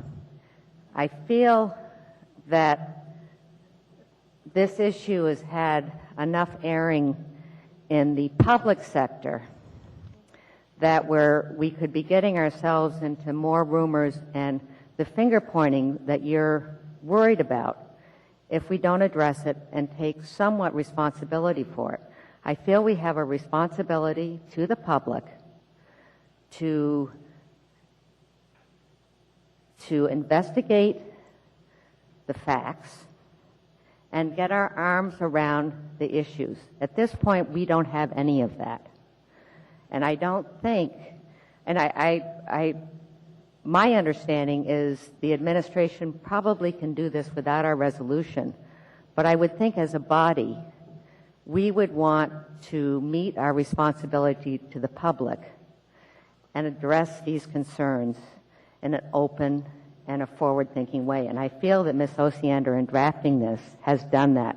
I would be interested in Mr. Coffey's amendment, which would bring the letter into this packet, because I think that would be helpful. But I hope that this municipal attorney doesn't just look at the Levesque report, doesn't just look at the aims that are on the table tonight, but looks at the whole picture. And we haven't even begun to do that. I think we need to. We need to, because we can't be in this spot again. We have a responsibility to the public, and we have to do anything we can to ensure the trust of the public. And I think this resolution does that. Thank you. Madam Chair, if I could just briefly interrupt with a point of order. I believe we have an appearance request at 6:25. I'm going to have to. I forgot to inform you at the beginning. The person who requested that asked that it be deferred because she's still investigating some aspects of her presentation. I apologize for not letting you know, but thank you for watching me, Mr. Flynn. I appreciate it. I'll do something over here. Mr. Wheeler, I was informed you're having trouble logging in. There is quite a queue, but go ahead. You're next. Thank you, Madam Chair. I just wanted to note, and I think it's been echoed by the Mayor and Assemblymember Coffey, that the AR 241 does provide me with some understanding of what the scope is. So if the Assembly chooses not to use this, it would be very helpful if the Assembly would provide, at least verbally in this meeting, some idea of what the scope is going to be, so that I can leave here and understand what it is your expectations are of me and not fall short of those expectations later on. Thank you. Mr. Klayman. You're next. I thought I heard you say Mr. Flynn. I'll get my hearing aids soon. I speak in support of the motion to postpone indefinitely. And the reason is that I have great confidence in our chair's ability to communicate on behalf of the Assembly what are the core issues that should be addressed. I believe those core issues are fairly simple, which is the Levesque opinion, which it has always been my view that the Assembly getting the business of asking second opinions is a poor use of municipal resources, and this too was a poor use of municipal resources. We had an opinion from the municipal attorney at the time that the contracts were legal. I didn't see a need to ask for a second opinion, and I think this is sending potentially more good money after bad. But I also believe that we can provide direction through the chair without a resolution that will be more effective in your doing your job and not finding your work as municipal attorney completely consumed by this topic. When I look at this resolution and a number of the whereases, I see a number of these whereases as items upon which I have great question about whether they should be before you. I have great question about what should be the scope of the work you're doing, and I think that scope should be very narrow. If we want to do this by resolution, my prediction is it'll take us the better part of 1 to 2 hours to try to get some sense of consensus for the Assembly, and I think that's a poor use of our time tonight. So I think the best way to proceed is to postpone this resolution indefinitely. The chair, I know, has been spending considerable time on this topic in addition to speaking. I know I spoke for the better part of an hour with the chair this morning about my concerns with this resolution.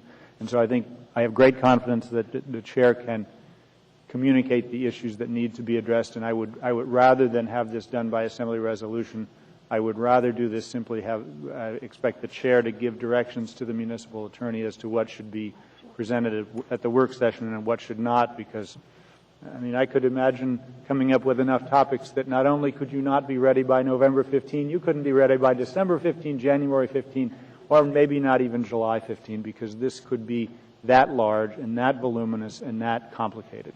I don't think it's a wise use of municipal resources, and so I don't want to go down the road of a resolution that is as broad as this. So I will support the motion to postpone indefinitely.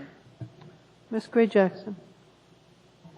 Thank you, Madam Chair. Many of the comments that I had to say have already been said, but I just want to reemphasize Ms. Johnson's comments in regard to involving the public. And she is exactly right. It is very important that we do that. But I've seen many, many requests throughout the years to our municipal attorneys asking for information and having a work session. And when we do have our work session, the public will have an opportunity to be there and hear every word that is said from the municipal attorney and every word that is said from myself and my colleagues. So the public will be involved in this process. You will not be eliminated from the process. Thank you, Madam Chair. Mr. Gutierrez. Thank you, Madam Chair. I also speak in favor of postponement. I think that, well, Ms. Johnston said that Mr. Wheeler could probably handle this without the resolution. I think he certainly could. He already began the work even before we took up this resolution tonight. I think that we as a body and individuals on this body have been very clear with what we want to see from him as we proceed.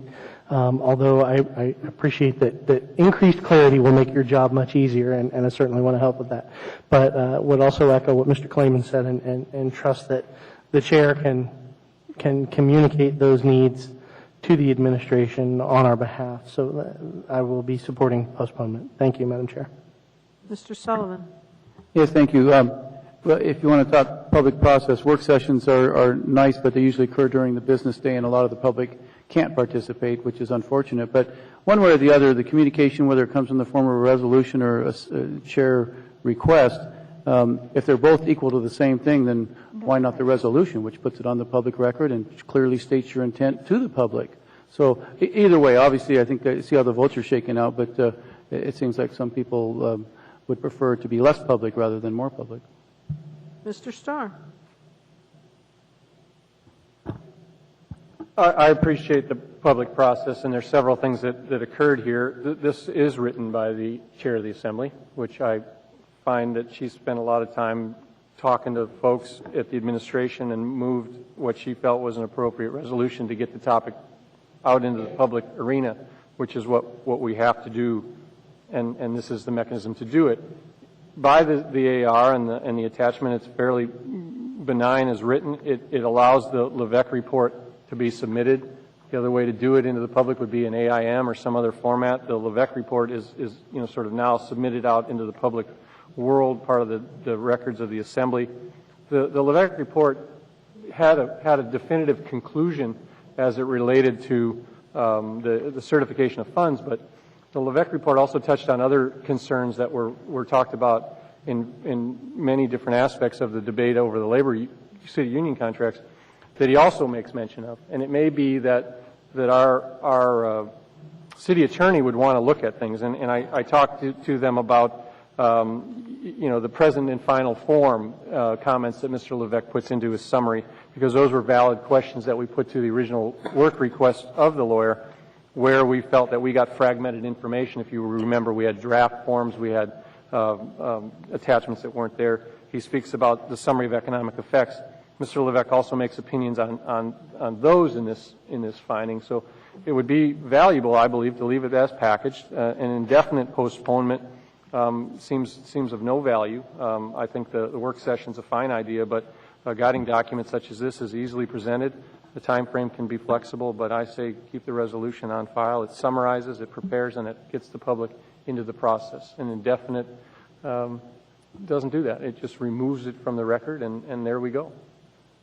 Mr. Birch.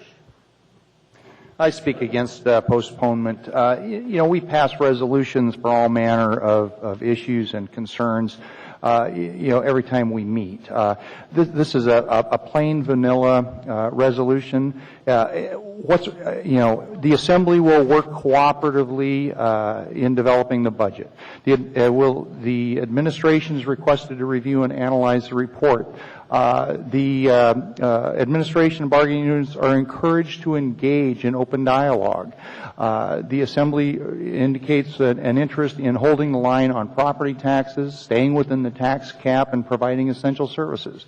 The third resolution pledges the full cooperation, that the Assembly pledges full cooperation to the administration, municipal employees, and the unions in advancing the public goals. This is good stuff. I do commend the chair for pulling this together.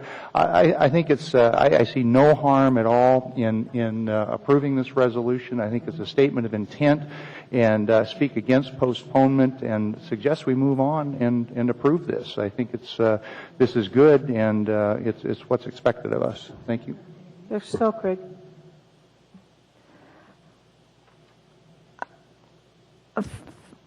My intent here was to pursue the same goals as the chair. And I think what we have before us is a document that, in terms of having a unified perspective on this body, there's some different perspectives in terms of the whereases, not in terms of the intent of the actual resolutions. And the whereases carry with them, I think, in the sense of some persons on this body, kind of a accusatory or negative viewpoint. Now, my first choice is to, in fact, have an open discussion about the information that's been provided to us in terms of the legal analysis that we've received initially and the legal analysis that was presented to us this evening. I also am perfectly happy to invite the city attorney to look at other critical issues which I believe have to do with the issues that Mr. Starr has raised, and I think Mr. Starr is concerned that they aren't going to be addressed. I'm perfectly happy to include that discussion as part of a review. I don't think that there's anything being hidden. The initial discussion tonight was for an executive session. This is a much more open process, and I think that in the end it'll provide a format for us all, in the spirit of what Ms. Osiander was talking about, talk about this together and figure out how we want to respond to it. And that's the simple intent here. There's no intent to not share things with the public or not put things on the record. The document that we're looking at this evening is available and the public can see it. And basically what we're doing is setting up an opportunity to get advice and thoughts from our attorney on complex issues that we're working through. And it just seems to me a work session is a good way to do it without a lot of assumptions in advance about how we look at it going into it. There's no one else in the queue. I'm going to hand the gavel to Ms. Drummond so I could say a word. Go ahead, Ms. Osiander. Thank you. I think that this report surprised a lot of people. First time I saw it, I was surprised, and I didn't quite know how to respond. I wanted to bring that document to this body so we could talk about it. And it seemed to me that just putting it out wasn't going to be productive, but having some direction in terms of a resolution that basically affirmed what I've been saying to the media for the last few days anyway, is the proper place for dealing with this is not this body, which has some very diverse political views. The proper place to deal with it and to interpret all the questions that have come up is with the entity that is charged with enforcing, dealing with the contract, and has to defend the contract if there's any questions. I appreciate, I guess, the trust that at least a couple of you have in me to say the right thing. But it is challenging, folks. And you know that there are people who disagree on this body pretty darn vehemently. And I have tried my best, and I'm going to continue to try my best to represent the whole body. I really am trying to do that. But it's challenging when it seems to me, I guess I'll backtrack a minute, it seems to me that we hired somebody who gave us a pretty inflammatory report back, basically saying that 2 of our contracts were invalid, and that we should respond in some way. Postponing indefinitely is the same as saying no to me. Yes, they can do their work and look at it, but it seems to me we should, as a body, even though we have diverse opinions, say something. And postponing indefinitely doesn't say anything except we don't want to talk about it, to me. I tried very hard to not be inflammatory in the whereases, and I apologize profusely if I was. I really did soften it. I worked with Ms. Tucker for a while to try to come up with the words that I thought would not inflame. And so my apologies to all of you if that did it. I think it's fairly innocuous resolution, personally. All it says, the three whereases, we ask them to look at it. We ask the unions and the employees to work together with the city to deal with our budget crunch. And the third one is we're going to try to be positive and support our employees and the people in the city. So I just urge support, I guess. Thank you.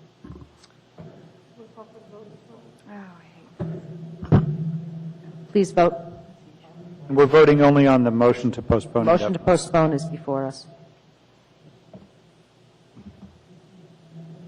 Not on the board.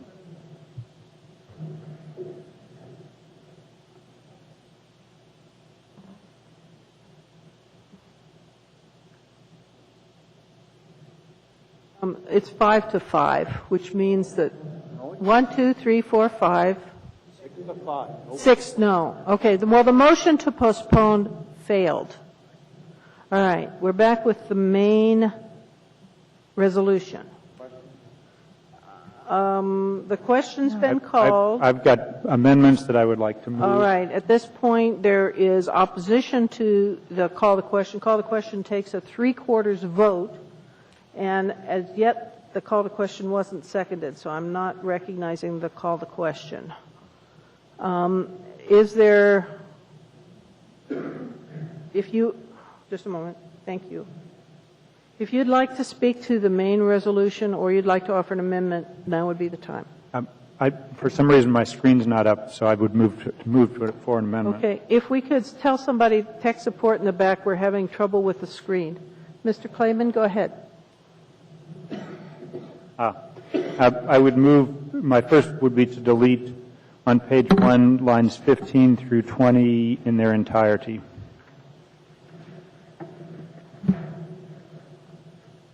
I'm sorry, repeat, on page 1, line... Page 1, lines 15 through 20, that starts, whereas the Assembly receives copies of a financial report by former CFO of the municipality. I'd move to delete that entire paragraph. Second. Ms. Drummond seconded. The deletion is before us. Is there discussion on the deletion? Dr. Selkirk, you're in queue? No, I withdraw. Okay. Is there, if I'm seeing no one in queue, so if you want to speak. I will speak briefly to this. Okay, now I see you. Screen is acting up. If you could, just a minute, Mr. Birch. Mr. Clayman wanted to speak to his. I'm happy Mr. Birch can speak first. That's fine. All right, Birch? I guess this is a factual statement, whereas the Assembly has received copies of a financial report by the former Chief Financial Officer, which was sent by email to then Mayor Begich on December 9th, detailing concerns as to municipal revenues and department expenditures after the adoption of the operating budget, but prior to Assembly action on the agreements. It's a factual statement. I think it's necessary and a key component of this resolution, and would oppose the proposed modification. Thank you. Mr. Clayman. Thank you, Madam Chair. I actually have significant questions about whether this particular email communication from the CFO to the mayor actually falls within the deliberative process or not. That to me is a significant legal and factual question. I don't think we can resolve that tonight, and part of the reason I supported postponing this indefinitely, but now we're going forward, is that I think we need to narrow this so that if we are going to send a resolution with instructions to the municipal attorney, it should represent not a divided assembly, but areas upon which we as an assembly can all agree. This is an area in which I don't think this particular allegation belongs in a resolution in which we're trying to provide a consensus view, so I believe this should be deleted, and we should be focused primarily on the Levesque opinion and on the other opinion that was authored by the attorney from Jermaine Dunnigan and Owens. Is there any further discussion on the motion to delete that whereas? Hearing and seeing none, I'm going to put it on the board. If you would like to delete that third whereas, which is line 15 through 20, please vote.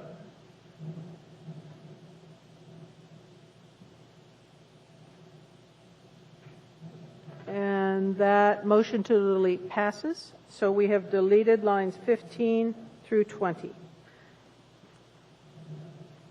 Is there anything else?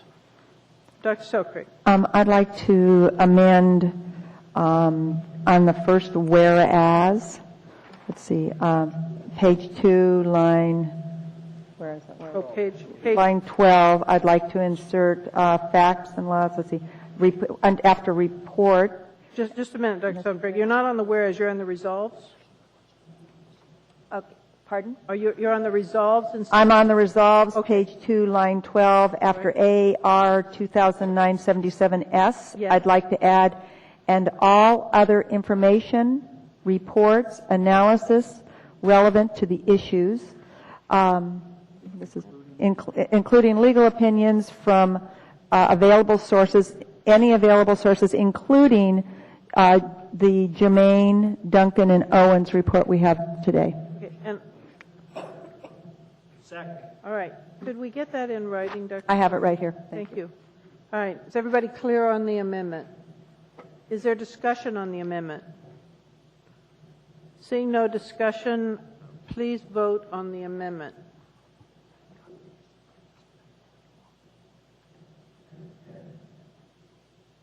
And is that everyone? Dr. Sokrick. And that one appears to pass unanimously. So, doesn't appear to, it does. Pardon me. All right. Is there anyone else who'd like to bring up anything else at this point? Okay. We're now at, Mr. Klayman. I did want to speak briefly to the resolution. Go ahead. I think it's important because the municipal attorney has asked questions about the scope, and I want to speak again as to the resolution.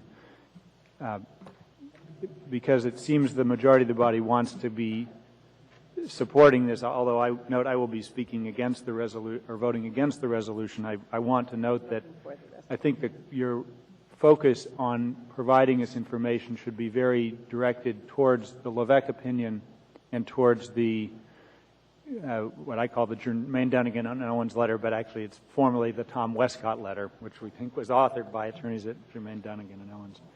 And to the extent there's other interested parties that may provide another written opinion on those same topics, I believe that your written analysis and I'm not even sure that you have to have a written analysis, but I believe it should be focused on responding to those letters, and that this should not be viewed as a request from the Assembly to go and get involved in a massive or either major or minor investigation into the circumstances surrounding passage of the contracts or approval of the contracts by resolution in December of 2008. I think it should be limited to the issues raised in the Levesque letter.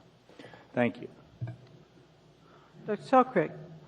I'd just like to go on record. I'm going to support this, and I'm happy to review this information. But what I'm hoping, and I think that this was your original intent, is that we can understand where we are, understand what's legal and what isn't legal, and move on. I think that as a body, we have really important business before us. I think the business is figuring out how to build a budget and how to run a city, supporting with our mayor, and basically provide the framework to run the city with our mayor in a way that the city moves forward. And I'm really concerned about the kind of tension and anger that's kind of surfaced around historical decisions, and I'm ready to work hard to do them correctly and to work in partnership with this body so that we actually can function as one body. And I'm hoping that clearing up some of this information and understanding it better will move us that direction. So I will be supporting this. Thank you. There's no one else in the queue. I'm going to put the vote on the board. So if the matter before you is the resolution as amended.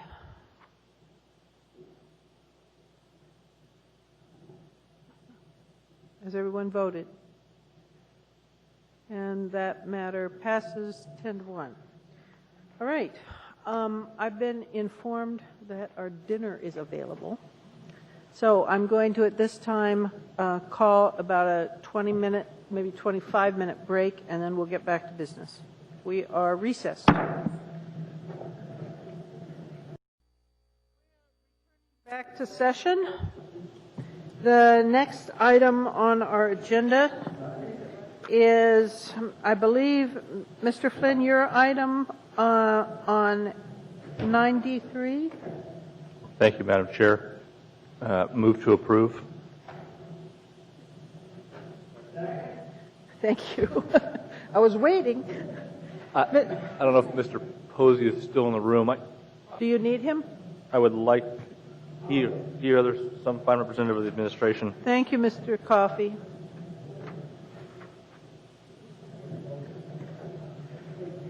No, we didn't set a date for the work session tonight because I said we could do it whenever. Yeah. So I'm just assuming. Mr. Posey, we Come have on a down. question for you. If you could come to the microphone, please. Mr. Posey, this is the item about which I spoke with you prior to the meeting, the lease for storage of power poles and other large inventory items. I note that we're leasing land adjacent to the ML&P space in the industrial area, in the Ship Creek area, and further that although I'm sure it would tick off a number of my constituents if we were to have this facility on the HLB land at the top of the hill, to the extent that was explored as a possibility, the old Native Hospital site being used for this work. Go ahead. Through the chair, Mr. Flynn, we did explore that, look at the various controversies over time from the neighbors about after midnight, after hours operation. It is PLI, but a number of other uses are made of that area, and it's not quite as close to us. It doesn't have the same access or fencing of a limited area, and therefore was not a good fit, in addition to what we discussed about the city's, the muni's intent on the highway-to-highway program using that. Then it just wasn't really going to work for us. And the other thing is that it's also used by various parties at different times, snow storage and everything else. And we needed control, fenced, lighted, and drained. And Madam Chair, if I could just Go ahead. follow up. Well, I guess I'm okay with moving forward on this, but when you come back to us in 5 years, presuming you and I are both in the same positions, which who knows, I'll be asking you what steps are being taken toward a lease purchase agreement, because I'm uncomfortable with this one. Thank you. Thank you.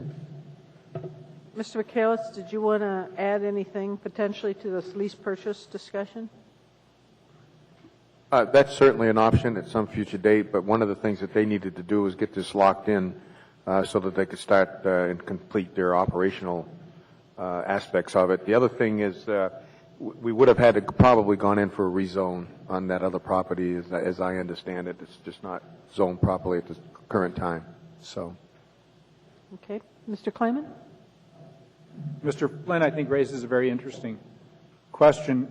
Does the lease that we are authorizing, if we approve D3, AM 531-2009, does that lease have any restrictions on us exploring a purchase option sooner than later? In other words, do we have to lease it for a certain period of time, or could we start negotiating right away to purchase it? my understanding is that we can negotiate at any time. However, if we were to find some land at some other location at a later date, of course, we'd have to honor whatever's remaining term on the lease.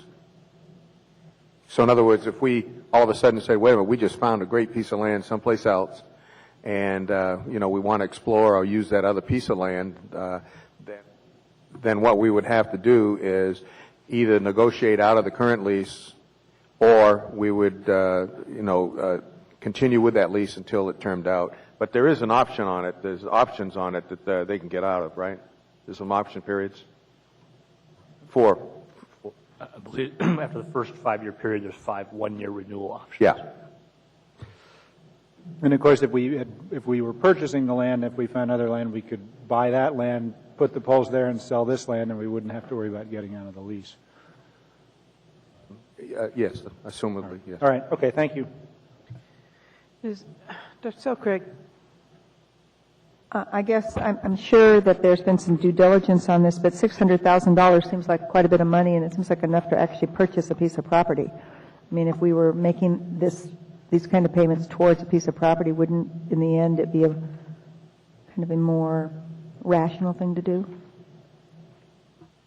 I suppose if there was some land in the area that would operational meet their requirements, yes, but when they explored it, there wasn't any land available for sale at that time that would meet their operational requirements. And if you remember from the previous memos that came out, they were forced into this situation where the railroad and others basically pulled back their lease and did not renew it, and that caused them to basically have to find something. And they did do some due diligence and looked around, but this was the best place for now. And it does not preclude them from buying it. There's nothing that precludes them from purchasing it at some date. Thank you. Seeing no further discussion, is there objection to approval of this matter? Seeing no objection, the matter is approved unanimously. I believe that moves us to the informational report section of our agenda. The first item here, Dr. Selkirk, you wanted to talk about E3? Yes, ma'am. Move to accept. Go ahead, Dr. Selkirk. I was appreciative of thank you. I pushed my first motion button. I was appreciative of this information, and I pulled it because actually I was the initial kind of drafter of the resolution asking for this monthly report, and Mr. Starr, I believe, was drafted the resolution to get 4E, and I think that they're both intended to provide the Assembly with a sense of where we are monthly in terms of our financial situation.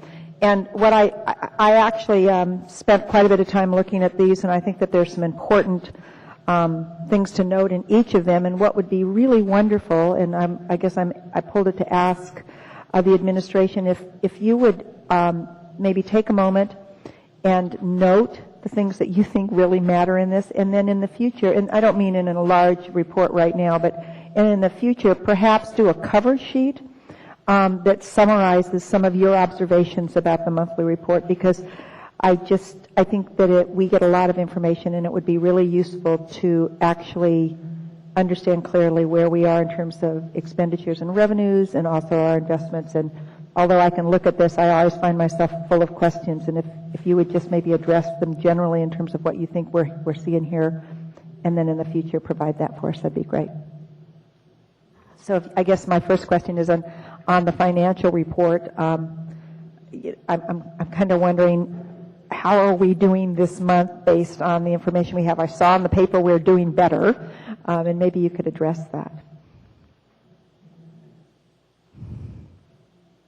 Through the chair, Dr. Selkirk, are you speaking to the...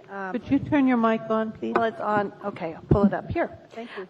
Is the AIM on the financial reports or the investment reports? I'm talking about both of them, actually, and I pulled both of them, and I thought I'd like to actually address both of them, so I guess if it's appropriate for me, I guess we have to do these one at a time.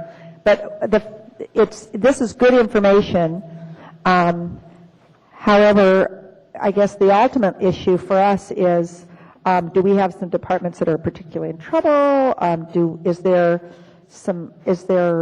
we still significantly behind? It looks to me like we're catching up a bit, and thanks to many of the cuts that were taken, but just a kind of a summary comments about the financial report and then the investment report. Thank you. Through the chair, Dr. Selkirk. Well, actually, to speak to the points you just raised, the other item on the agenda related to another AIM 99-2009 is on the addendum, does speak to the update of where we are in fiscal year 09. Okay. 09. And so that will give you, there's a summary on the first page. that does highlight the savings that we've been able to achieve, as well as an improvement of about $1.9 million in taxes and revenues.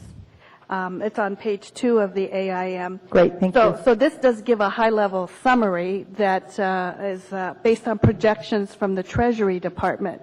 So I appreciate a lot of moving parts here in terms of the reports. But I'm perfectly pleased to have this, and I'll look at it. I guess I didn't have it when I read the packet. Okay.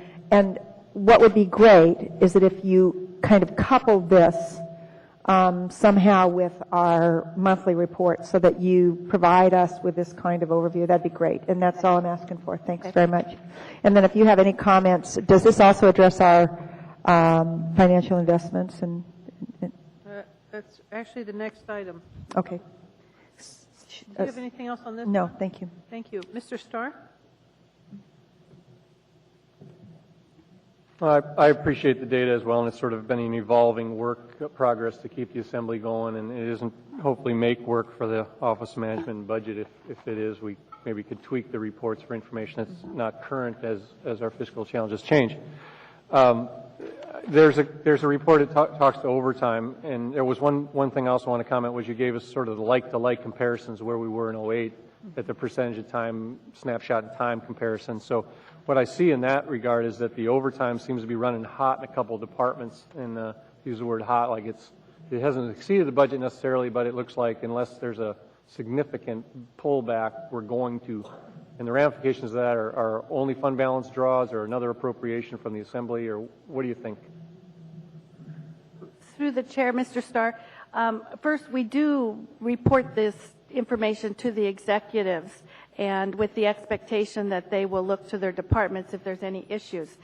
Even though what's currently budgeted as overtime dollars, if they feel that they're exceeding what was originally budgeted, they have the responsibility to identify other savings in their budgets. Mm-hmm. There is not an expectation that they will come back for additional funding in order to pay for that. So they need to identify in non-labor costs other savings to if they haven't been able to manage at the original estimate of their overtime.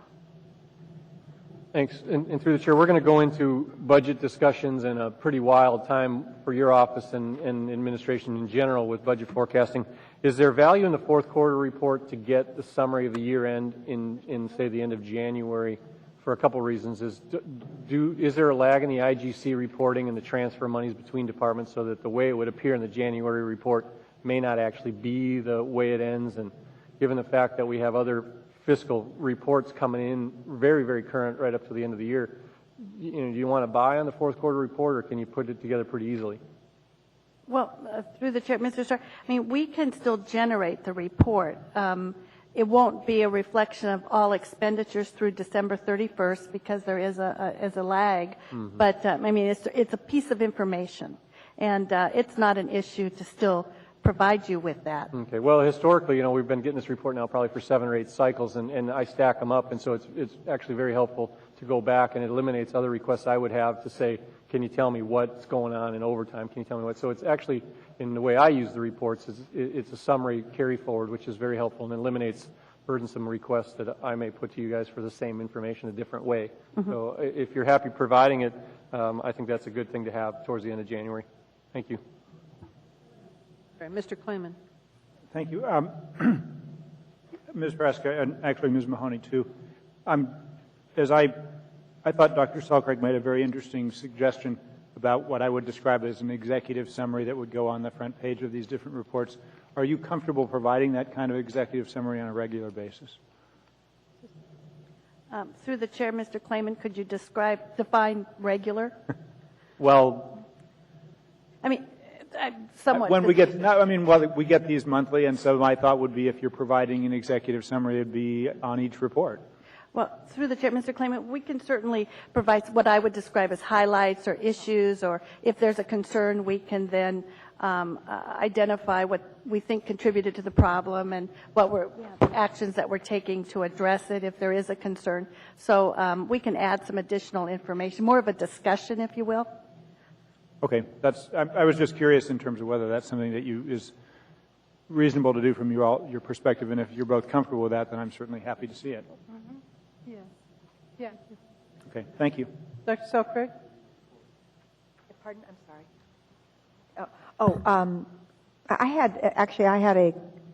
I had a question, and I possibly could take it offline. One of the things that came to mind as I looked at it's E6 is what we're doing. There's a list of, I believe, some layoff positions, and I'm wondering, when we received information about the projections for future years and the potential deficit in the budget in future years, are we assuming that those layoffs are in place throughout those years, or that we're bringing them back? Or, in other words, we've in a work session, we've looked at some of the expenses that we're facing in future years. I'm wondering, when you look at at the base employment that you're extending over time, does that include or exclude those layoffs that we've taken? Through the chair, Dr. Selkirk, are you speaking of when we talked about FY09 spending reduction? FY09, and then we've also kind of created an arch regarding the labor contracts. And so I'm wondering whether or not we've included or excluded those positions that we've currently laid off. On Friday, when we do have our work session, we will speak to some scenarios and the assumptions that are included in that. Thanks. That's fine. I can take the answer then. Thank you. All right. Seeing nothing further, is there any objection to accepting this report? Seeing no objection, the report's accepted. The next item, Dr. Selkirk, is E4. I'll move to accept. Second. Discussion? I've already, actually, I addressed, I think, the comments that I had about this, and if there are any comments that the administration would like to make about this in reference to our current financial situation, I welcome them at this time. Is there any general comments that you'd like to make that would provide a insight into this? Yes, I'd just like to comment about our investment scenario that we had talked about earlier. As many of you know, our investments have improved over the last 2 to 3 months, and this is based on just overall market performance. Of particular note is the Aberdeen and the BlackRock investments, which were of great concern earlier in the year because they were underwater. Both of those investments have fully recovered to the pre-market crash levels, which is really good news for our portfolio. Thank you. Thank you, Doug. Thank you. Sorry. Is there objection to accepting this report? Seeing no objection, the report is accepted. The next item was 5, and that was Mr. Starr. Move to accept. Second. Mr. Starr, go ahead. Well, I want to first draw the attention to what the purpose of the information memorandum is, I guess, and the absence of an opinion in there by myself. I had several opinions that I wanted to do and whereas statements, and I thought that the information provided in just a point of fact document that says, here's what's attached to this is what it is. And so I withheld the AIM opinion that potentially could have prejudiced the acceptance of all of that. But I don't withhold the opinion of the information now, whether the information is accepted or not. I find that it's an appropriate information to put out to the body. And it isn't a game of gotcha or intentions that are ill-conceived. It's the fact that additional information surfaced from people that I had communicated with significantly over time at a very important time. And so when you look at the documents that have been presented, there's obviously key ones that come out and other ones that don't. People seem to be zeroing in on the spreadsheet data, and I do find that one to be interesting as much. But I appreciate the earlier opportunity that was approved to investigate, further, provide some evaluation from legal opinions and sort of evaluate what the informative available information is, the opinions that are there, and then move to those questions that this information may ask in itself. And I have some of those myself as to where the information was when I asked for it. That's one of the questions that's very challenging for me to still overcome.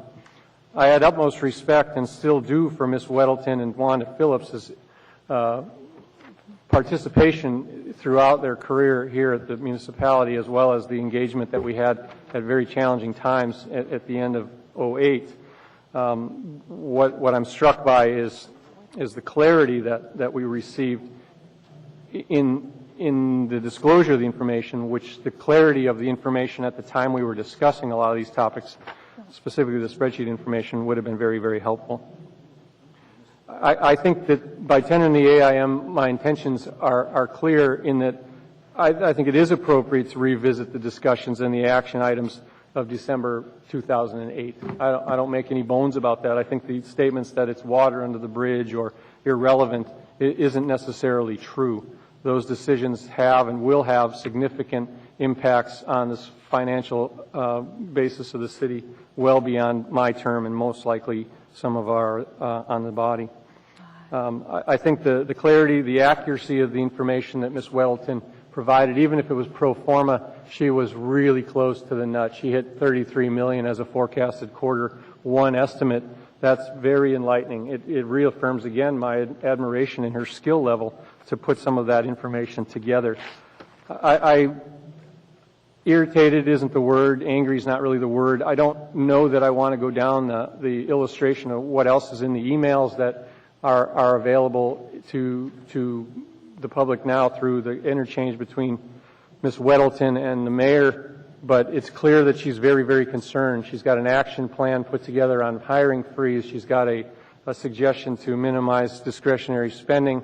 She's apparently reaching out for advice on whether she notifies the chairman of the assembly or what other information you can glean from that is best left to somebody else at this point. I have an amendment to move, which is additional information, and that's laid on the table here, I think, as Amendment 1, which speaks to, I think I probably handed out my copy of it. Here.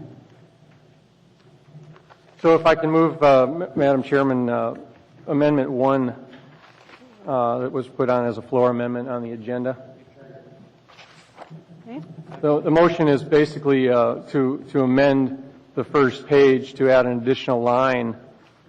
Page 1, line 35 of the AIM would be add the text, a copy of the December 15, 2008 request to Sharon Weddleton, CFO for financial estimates and verifications, and the December 16, 2008 responses via email are attached. So clarity is that the email was supposed to be attached to the amendment. It was laid on the table earlier as well. So in speaking to that motion, I have the amendment in front of you. Is it appropriate to read the information on the email, Madam Chair? Well, it appears to be 2 pages long, so I guess I would... Well, I can provide a summary because I'd like to do it on behalf of the public because Okay, for go various ahead and reasons. provide a summary. Well, I will put a preface to it as well. Some of the comments that I've heard since the informational memorandum was put out was that these are outrageous claims and things like that. I try not to do outrageous things. This isn't an outrageous claim that information was withheld from the Assembly because I asked for it. And I had specifically asked for it as an Assembly member interested in making the right answer. So, again, if you read from the bottom on that, I prefaced the conversation with Ms. Weddleton on the 15th. It says, you know, Ms. Weddleton, ongoing financial uncertainty in major indicative aspects of our economy, such as the stock market indices and investment portfolios, continues to present itself with negative growth and threats of deflation. This means key investment accounts, cash accounts, and interest-earning accounts will provide less return. I also preface it with the briefer that Alaska tourism revenues are forecast to be lower, as some forecasters, such as the cruise ship industry, state that bookings were down over 40% last year, and I would assume this trend continues to revenue streams as they relate to rental car and hotel motel. I am paraphrasing, I'll grant you that, but it's, again, the state oil revenues have fallen drastically with low prices. I preface the statement that could have a statement of the state revenue sharing to us as a community. And I asked two specific questions with question marks behind them. The first question I asked Ms. Weddleton in this email is, given these baseline statements, your experience, and the up-to-date financial indicators you monitor, can you estimate their effects on Anchorage finances near first quarter close? That was one specific question that I asked her December 15th. I asked another question is, can you and will you officially certify that given the approved 2009 budget, we had already approved the budget, as you know, in November 24th. So the question was, can you certify that the funds will be available for the increased spending related to the already AMEA-approved IBEW contracts and now the proposed spending levels that the APD, AFD, and CSA and other cost overruns? What I specifically want to know is, will revenues exceed the forecast 2009 expenses per your professional opinion? The reason I bring up the clarity question, and I guess if we can vote on the addition of that Amendment 1, I'd appreciate that. Is there any further discussion on the amendment? Dr. Selkirk. I have a question, and I guess I'm a little confused. I'm confused about what's the goal of this effort. What are we doing here? What's the? I think that this body's, in a variety of ways, is already on record that we didn't have the information. So, I mean, what's the intent here? Is what I'm wondering. It's just confusing to me. I think she's asking. Yeah, I am. I don't think it's clear that we did ask for the information, and I don't think it's clear what information was available. So I think by illustrating this email exchange, this is what I was after, this is what I wanted.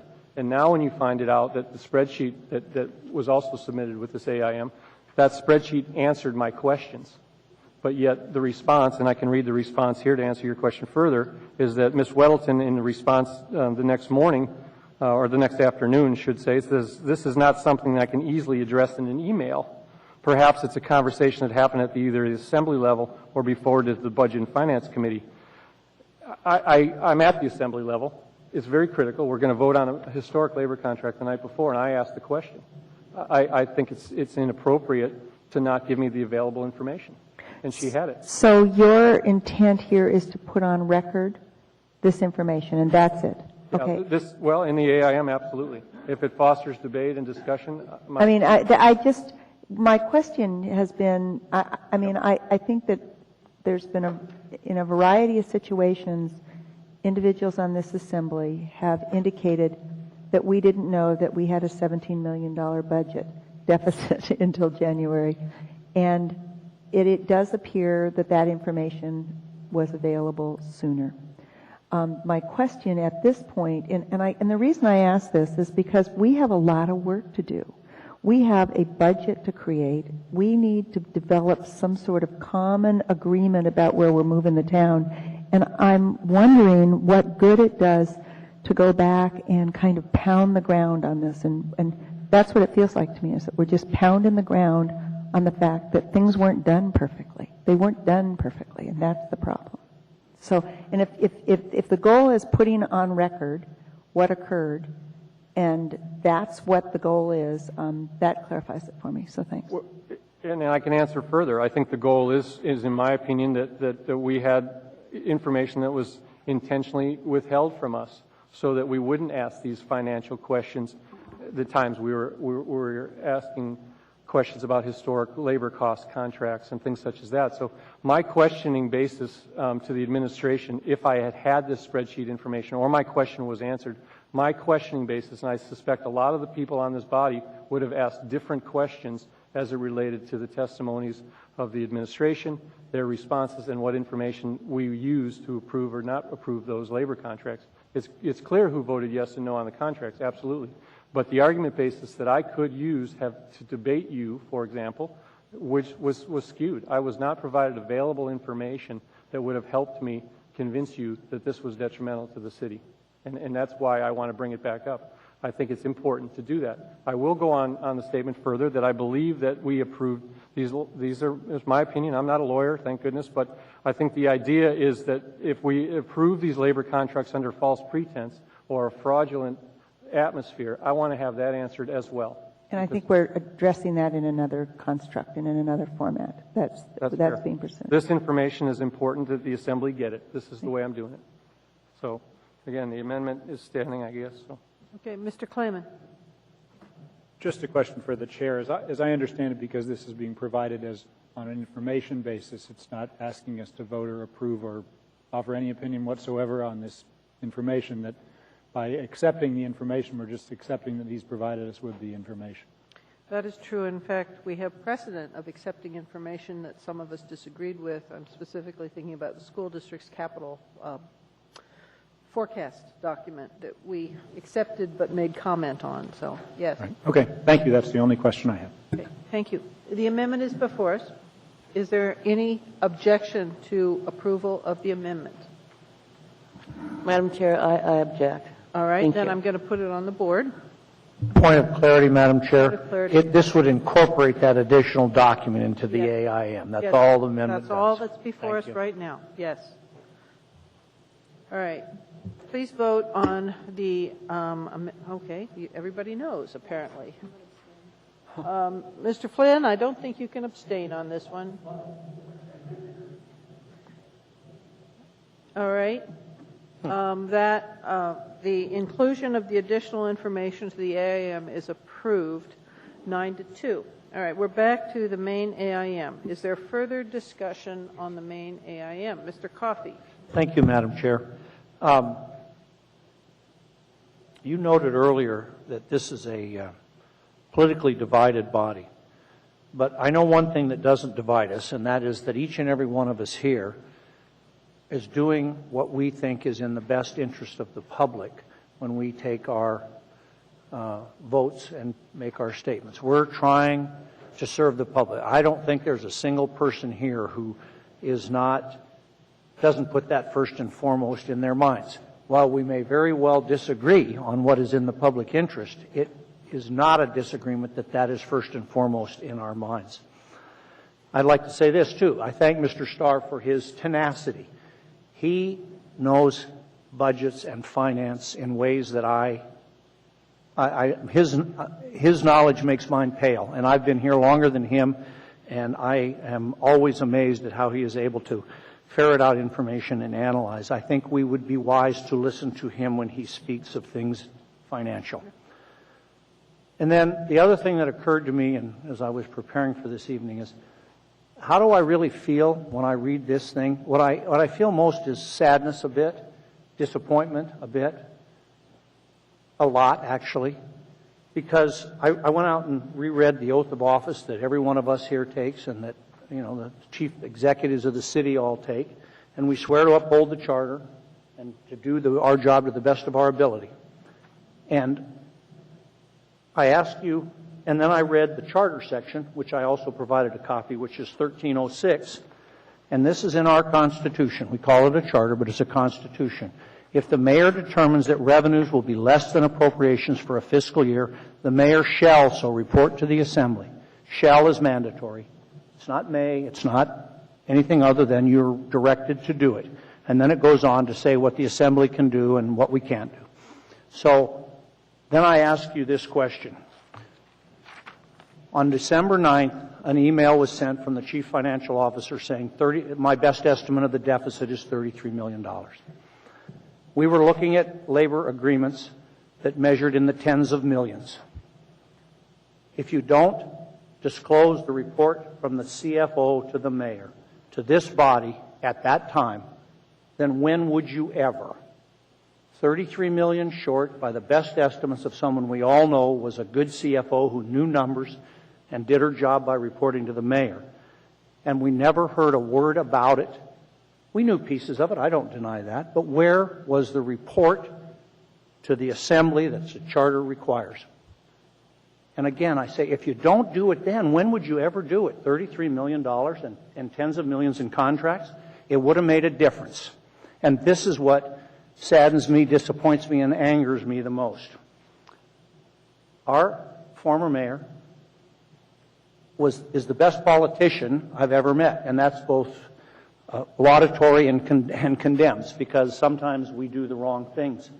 And what troubles me most is that Had this information been in front of us, it would have changed what we did on December 16th and 17th in my mind. Had we all known 33 million short, we would have really had a different look at those contracts and the costs attendant on them. I believe that our mayor knew that. I don't think for a minute he couldn't have known it.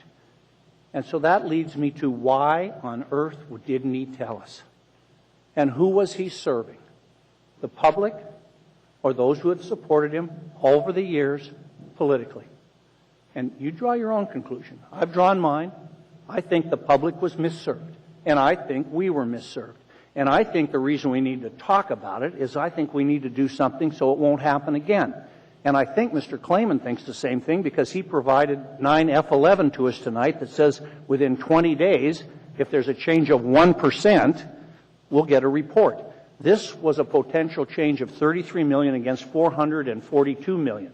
And that's a heck of a lot more than 1%. That's about 8% if you do the math. So, you know, I think about this bright guy that was our mayor, and I think about some of the really good things he did, and then I think about how he left us in this mess, and it just makes me mad, and I wish there was a way out, and I don't know that there is.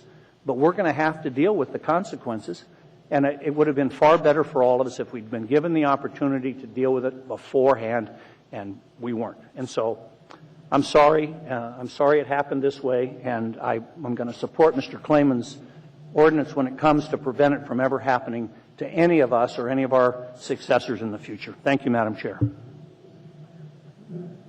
Thank you. There's no one else in queue at this time. Is there objection to acceptance of this report? Seeing no objection, this report is accepted unanimously. Thank you very much. The next item before us, Mr. Klayman, the hearing date on your item, the F. Yes, Madam Chair, I would move to introduce.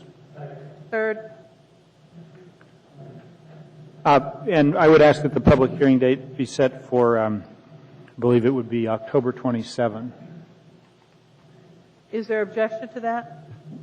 I'm sorry, Madam Chair. May I ask a question to Mr. Klayman? Go ahead, Mr. Coffey. I don't have any objection, but I think when we spoke today, you indicated perhaps a referral to the Budget Committee in advance. Are you still interested in that? Yes. In fact, that was the next thing I was I'm sorry. Then I have no objection to what Mr. Klayman is suggesting. I was just hoping he would do that. Thank you. Okay. And Mr. Klayman and I had talked about that, and we can actually do that without a motion. And that. I don't think we need a motion. I would just ask the chair if you could refer that to the Budget Committee, and we can take a look. And I would just note in advance, I know Ms. Gray Jackson has a somewhat different but related ordinance on for tonight, and I anticipate asking to postpone that till the 27th so the Budget Committee can look at both of them. Okay. I think that's an appropriate and action. Madam Chair. Just a second. All right.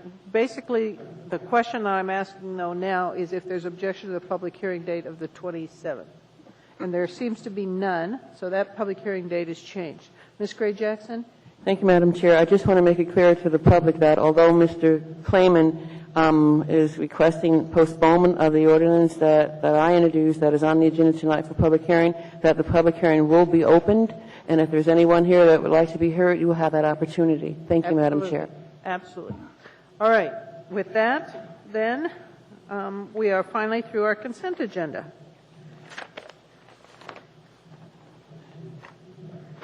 All right. Moving on. The next item before us is 11A. This is 135S, and there is already a motion to approve that on the floor. Mr. Coffey, would you like to speak to it? Yes, ma'am. It's one.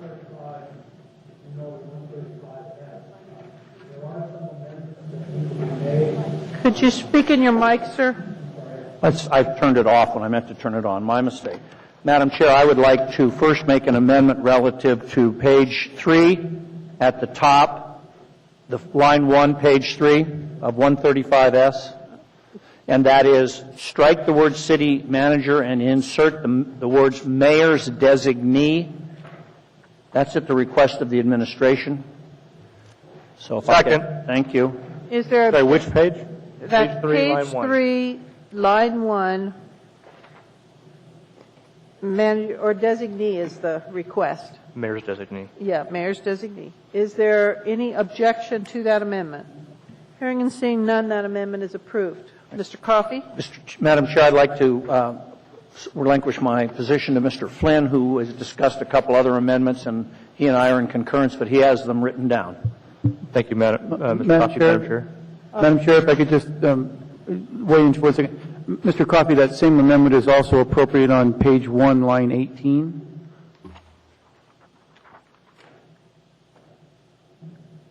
Mr. Coffey, it does appear that it's appropriate there. Did you intend to include that? No, that's fine, yes. I'll move to change the words city manager to mayor's designee, line 18 and 19, page 1. All right. Was there a second to that? All right. Basically, that was an amendment to also do the same mayor's designee language on line 18 and 19. Is there objection? Madam Chair, I just had a question. Okay. As to both State of your those. question. Question for the administration. Would it be I would anticipate the mayor's designee would be somebody who would be notified by Assembly Information Memorandum or something else so that we actually, if it's not the city manager, we would know who it is at any given time? Sure. Thank All you. right. Is there disagreement or is there objection with this additional amendment? Seeing none, that amendment is accepted. Now, Mr. Flynn, well, there are people in queue. Is it on the amendment? I thought we could complete the amendment process, Madam Chair. That's why I referred to Mr. I understand, Mr. Coffey, but I'm trying to recognize people who've been in queue for a while. Thank you. Dr. Selkrig, can we go with the amendments, or did you have a comment? I have another amendment. Okay, could you wait as Yes. I recognize Mr. Flynn? I'm happy to first? do that. Thank you. Mr. Flynn? Thank you, Madam I Chair. want to Direct the body's attention to page 2, lines 27 and 28. In bold is written, a majority of the members of. I would move to strike those words. Second? Thank And you. just to explain for the body's information, in discussing this issue with one of the representatives of the local bargaining units, it was brought to my attention that an employee organization may have bylaws that allows, for example, their executive committee to approve a change rather than require a ratification of their entire membership. And so this is just an effort to respect their internal processes. Is there discussion on that amendment? Yes, ma'am. Just to say I concur. Mr. Flynn and I spoke and talked about it, and we're not trying to adjust the way the city unions do their internal business. That's Okay. not the point. Very good. Is there objection to the amendment? Hearing and seeing none, the amendment is accepted. Mr. Flynn? Yeah, last one, Madam Chair. Page 4, Okay. lines 21 through 23. I'd move to strike all material. Second. And similar issue, what this piece of the ordinance would do is allow for it would subject a municipal employee that violated the code, the provisions of the section, to municipal fines and penalties. The problem with that, from a functional standpoint, is if a municipal employee typically represents a bargaining unit. They are, but it's not really their responsibility to bring forth administrative letter to the assembly. It's in fact the administration's responsibility. And so the concern was that a union officer who is a municipal employee could be unwittingly caught up in this, even though they didn't do anything wrong. And so the effect remains in place, and that they can't receive any benefits based on an administrative letter that doesn't come to the assembly. We're just removing the specter of punishment of a municipal union employee for something they didn't do. All right. Is there any objection to that amendment? Hearing and seeing none, that amendment is approved. Mr. Coffey, you wanted to? Well, if the screen's not working, I'd like to know because I The punched screen in. was not working because, Oh. well, basically it's confusing because there are people who were in queue previously who wanted to make amendments. Okay, So it's not important. if- We're not objecting to it. It's fine. Let her go. that appears to be the case. That's all I had, Madam Chair. I will yield the floor. All right, just a moment. I want to make sure. There was no objection to that last amendment, correct? Correct. Okay. All right. Dr. Suckrig, you're next in line. Actually, Mr. Flynn brought the amendments I was going to bring, so that works out perfectly. Thank you. Very good. Mr. Sullivan. No, I withdraw. Thank you. Okay, Mr. Coffey. Madam Chair, it's funny, this is an ordinance entitled 2008-135. So we're now 9 months into the year, almost in the 10th month, and we are finally to this. This is, as I think everyone knows, this is an addressing basically the 140 side agreements that we faced last fall. And if you recall Mr. Raskin's report on that some 70 of them absolutely should have been brought to us, and so on and so forth. The point of this, again, is to correct actions that we found to be inappropriate, and we don't want to be put in the same box that we were put in before. So what I've tried to do is tighten up the definitions and make it clear that when these things are done, and let me say this, they are absolutely appropriate to be done. Things change over the term, particularly of a 5-year contract. Basically, it's this. If there is a fiscal consequence from an amendment, bring it to us, and we'll approve it like we approve an ordinance. If there's no fiscal consequence and it's clarity and it's whatever else that might be, bring it to us in an AIM, and that's fine for it. When I say if there's a fiscal consequence, there's going to be some things that come to us that are de minimis, if they would. They'll have a fiscal consequence, but they won't be significant fiscal consequences. I didn't know how to draw the line any other way, so I used money as the basis for drawing the line. And we're going to get stuff we probably really don't need to do, but I was trying to make sure that we got the things we really need to see when they have financial consequences. So that's the philosophy behind it, and I think other than that, it just brings clarity to the process, and it adds to what Ms. Osiander did 2 or 3 or 4 months ago with her ordinance and the 30-day delay period. This completes it as far as I'm concerned. So I don't think we'll face that kind of situation again in the future. Thank you. Mr. Sullivan. Yes, thank you.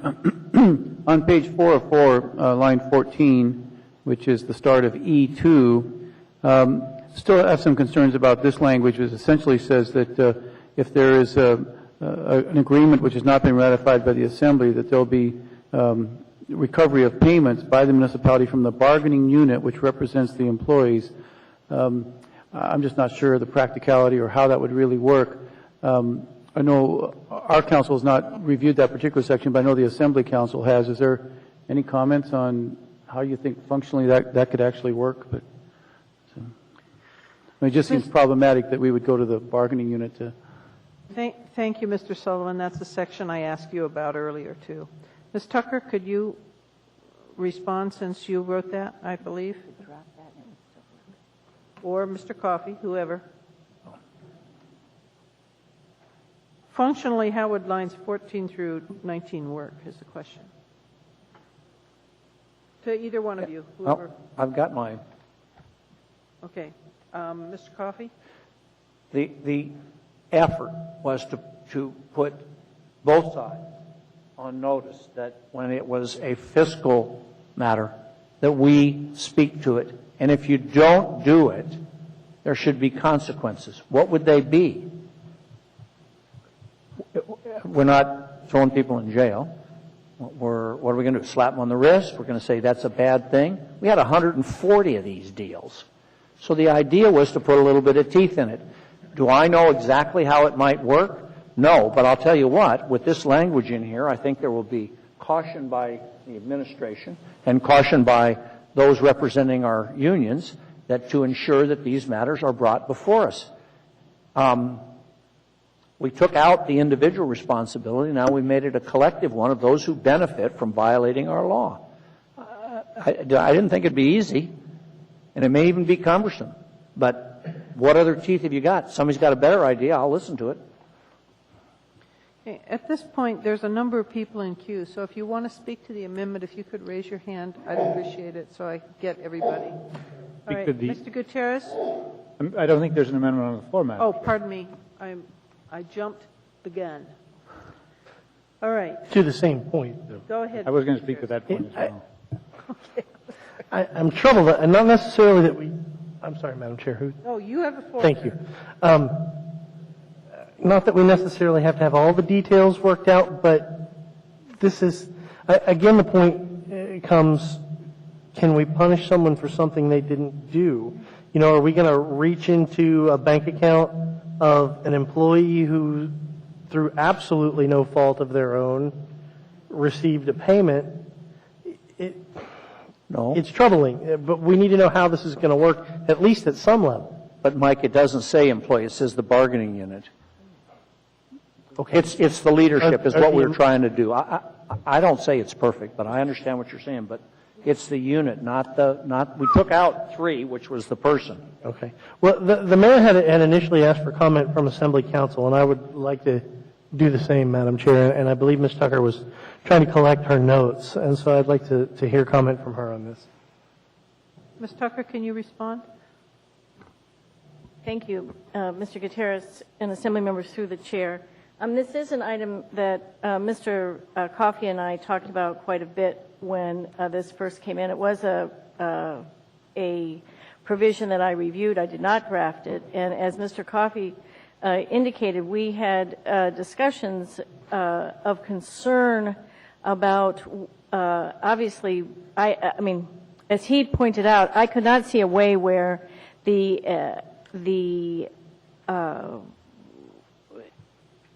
that there would be recourse against any individual employee, and so the modification was made to make it through the bargaining unit itself.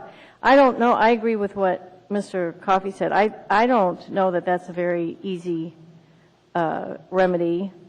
And my understanding was that, along with this mayor, that Rhonda Westover had some concerns and raised those when we were talking about it. It was an unresolved issue as it came forward here, and I don't have a real good any methodology to offer on how that would occur. The main remedial provision is that the contract would be null and void, and then the roll down and after effect of what would happen with the null and void contract, as Mr. Coffey said, is going to be difficult in terms of recouping funds from, definitely very difficult in recouping funds from employees who worked while the contract was in force and being paid. I would ask the body's indulgence. I know that there are people who've been in line for a long time, and so what I'm going to do is clear the board and start over, and with Mr. Klayman being the very top because he's indicated he wants to speak to this. At this point, if we could stick to this particular issue, I think it would be helpful. Madam Chair, I had not actually relinquished the floor. I apologize, Mr. Gutierrez, you That's have all right. not. You have the floor, sir. I fully understand it and support the concept of consequences. I'm not comfortable with this if we don't even know how it's going to work. It almost becomes like, why do we write a law that we know we can't enforce? If we don't know how this is going to work, it really doesn't provide much teeth. So I'm not sure how to proceed yet, but I'm not comfortable with it yet. Thank you, Madam Chair. That's all. Mr. Klayman. Thank you, Madam Chair. I think the discussion has been illuminating. I particularly want to thank Mayor Sullivan for raising this issue. I think it's actually the recent events of the last couple of weeks with regard to that fairly complicated computer programming issue about the overtime that I think we can all agree was a human mistake, and unfortunately it was a human mistake that took a long time to discover. The bright part is we've identified it and we're fixing it and we're moving forward. But I think there was recognition, and I think that's at the heart of the mayor's question about this. I'm not trying to speak for the mayor, but I think it's a recognition that we can't really go back and say, well, pay us back the money that we overpaid you, because it's just enormously complicated. And I think that there's a lot of uncertain issues raised by this, and so I think the best way to proceed is to remove this language and suggest that municipal council or the municipal attorney as well as assembly council confer to see if they can come up with a way to further this intent so that there be some consequences, but also be be done in a way that's actually enforceable and feasible. So what I'm going to do is move to delete on line 4, lines 14 through 19 in their entirety. Second. Now there's an amendment before us. Thank you, Mr. Klayman. And I spoke to it before I made the motion. All right. Now, I still have these people in queue, but I'm going to recognize hands. Dr. Selkirk, then Mr. Gutierrez. Could you repeat the motion, please? It's just to delete the 2 section. Okay, I support that, and I'm going to speak to that. I support it. And the reason I support it is that it seems to me that ultimately, as I understand this, and maybe there's some clarification that needs to take place for me, that we're creating a set of rules and regulations to notify us regarding letters of agreement and changes to labor contracts. And that ultimately, I would assume that the obligation of this really lies on our administration to notify us that this has occurred. Is that the correct interpretation of it? I guess, is that? And so it seems to me if our administration, if a administration, not this administration, chooses not to inform us, we're then going to penalize the bargaining unit? It just doesn't make sense to me. It's just the wrong place to be. I mean, I think it's appropriate for it to be null and void if it isn't reviewed by us, or it can't be enacted, or it has no legal power. I think all those things are appropriate. But for us to say that one entity is ultimately responsible for notification and another entity is going to pay the debt if we're not notified doesn't make any sense. So I think that it should be deleted. Thank you. Anyone else? Oh, Mr. Gutierrez, you were next. Thank you, Madam Chair. I just, very quickly, Mr. Mayor, you started this with expressing your discomfort with this language. So are you comfortable with the proposal to delete the language and leave it to council to suggest to us a better way to approach this? Yes, I am. In fact, I want to thank Mr. Coffey for bringing this forward, and we'll work with him to see if we can't come up with some penalty-related language that might be more fair across the board and as Ms. Selkirk said, not directed to one party versus the other. So, thank you, Madam Chair. With that, I would support the amendment. Anyone else on the amendment? All right. Is there objection to the amendment, which is to delete that section? Seeing no objection, that section is deleted. Okay. Now we're back at the main motion. Is there any further discussion? Okay. I'm sorry. I'm trying to get back. Doesn't work. All right. Harriet, did you still want to speak? No, I already did. Okay. Dr. Selkirk, did you Nope, still want to speak? I don't. Thank you. Okay. Mr. Klayman, did you still want to speak? Okay. Mr. Gutierrez, did you still want to speak?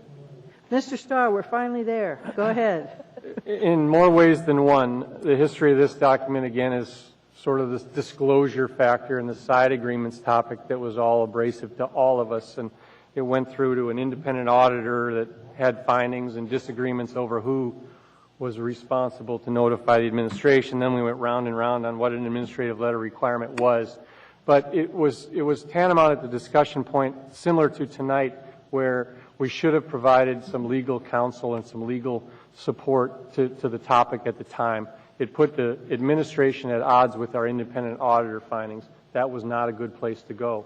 And one who was on the audit committee at the time trying to manage the topic that again, I had a part in sort of discovering, if you will. I reached out to the chairman of the assembly and said, hey, I need to get some legal resources put to the topic. We didn't get those. So here we are trying to make sausage on our own as opposed to the interpretation of the side agreements back then in legal minds. This document finally came through the tenacity of Mr. Coffey, but a lot of it was the administration saying, yeah, things didn't work out under that present structure, let's remodify it. So kudos to Mike Abbott, too, I think, who sat through most of the combining of the single document that we finally have in front of us tonight. I just will speak to the secondary portion so that no one's surprised on what they approved if it comes through, is that there is punitive requirements specified in 1.45.010, which now is sort of a shrug of the shoulders if you violate this thing that we're about to pass. There won't be any more, well, now what? There will be application and the violation as such as number 3 on line 21 speaks to the municipal employees to the fines and penalties listed in AMC 1.45.010. I will also say that the ordinance hearing that we're about to have after this item also has merit to it. So a note of caution so you know what you're approving. I urge approval. It's time to put some teeth to the administrative processes that go into contracts. Once they're sealed in wax or blood or ink, they ought not be changed without us getting back in the game. So I urge approval. I appreciate the effort, and I'm thankful to see the topic move on. Mr. Coffey. Thank you. Law provided me with a technical amendment.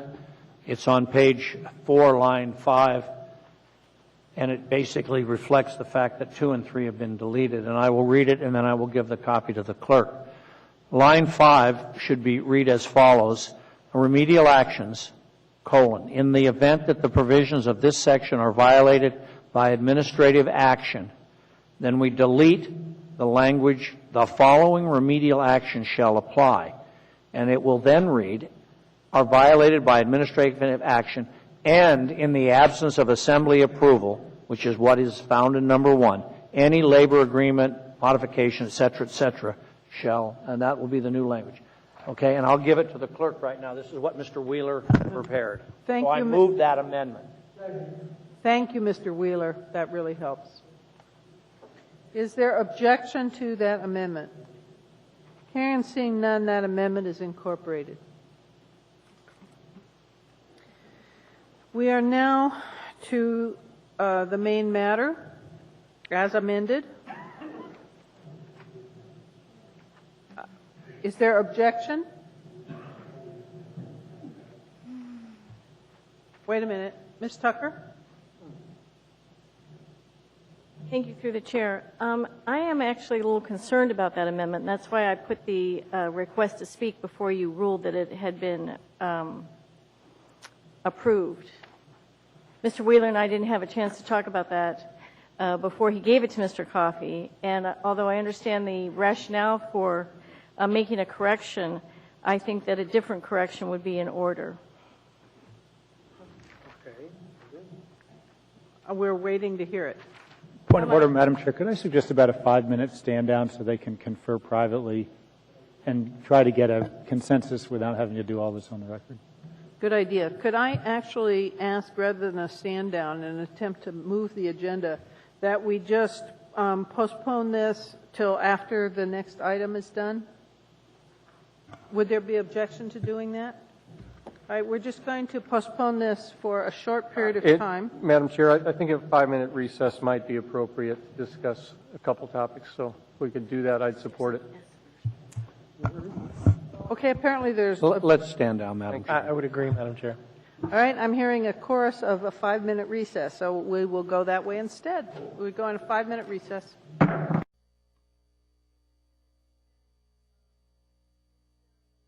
Deal with 13A, which I think will go fairly quickly because this is the item that Mr. Flynn wanted to postpone, and then we could come back to this because they are still conferring.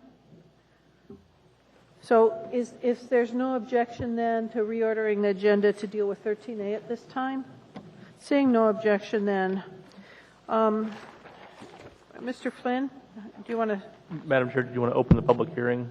Well, I was trying to figure out, we have nothing going on this now. All right, I do. Thank you. It's continued public hearing. So the public hearing has been opened once, but I'll open it again. If there's anyone who'd like to speak to us about AO 74. This is an ordinance amending code chapter 12.35 relating to deteriorated property, waiving certain municipal fees.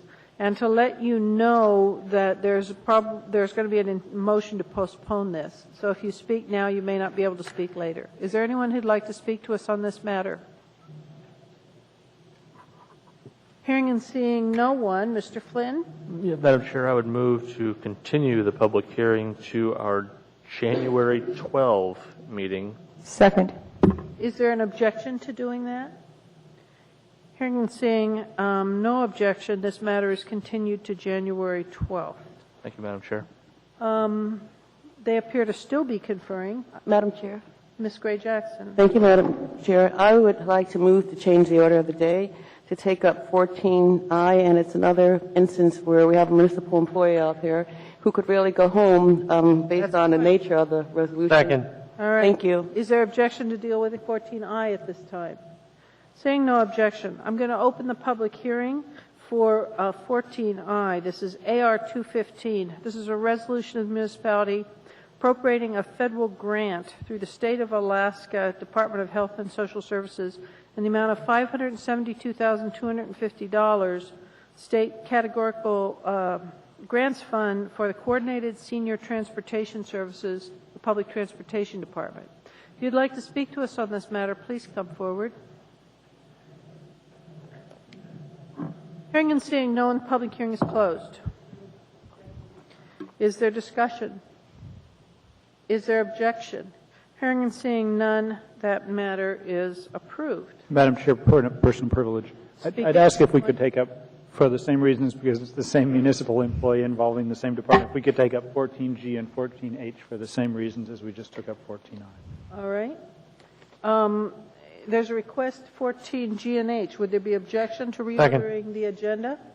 Seeing no objection, we're going to reorder the agenda to deal with 14G and 14H at this time. I'd like to open the public hearing on 14G. This is AR 213. This is a resolution of the municipality appropriating $169,500 from the Alaska Department for HIV Prevention Week. If you'd like to speak to this, please come forward. Hearing and seeing no one, public hearing is closed. Move to approve. Second. Is there discussion? Is there objection? Hearing and seeing none, this matter is approved. This time I'd like to open the public hearing on 14H. This is AR 214. This is a resolution of the municipality appropriating $106,280 from the State of Alaska Department of Health for Aging and Disability Resource Center.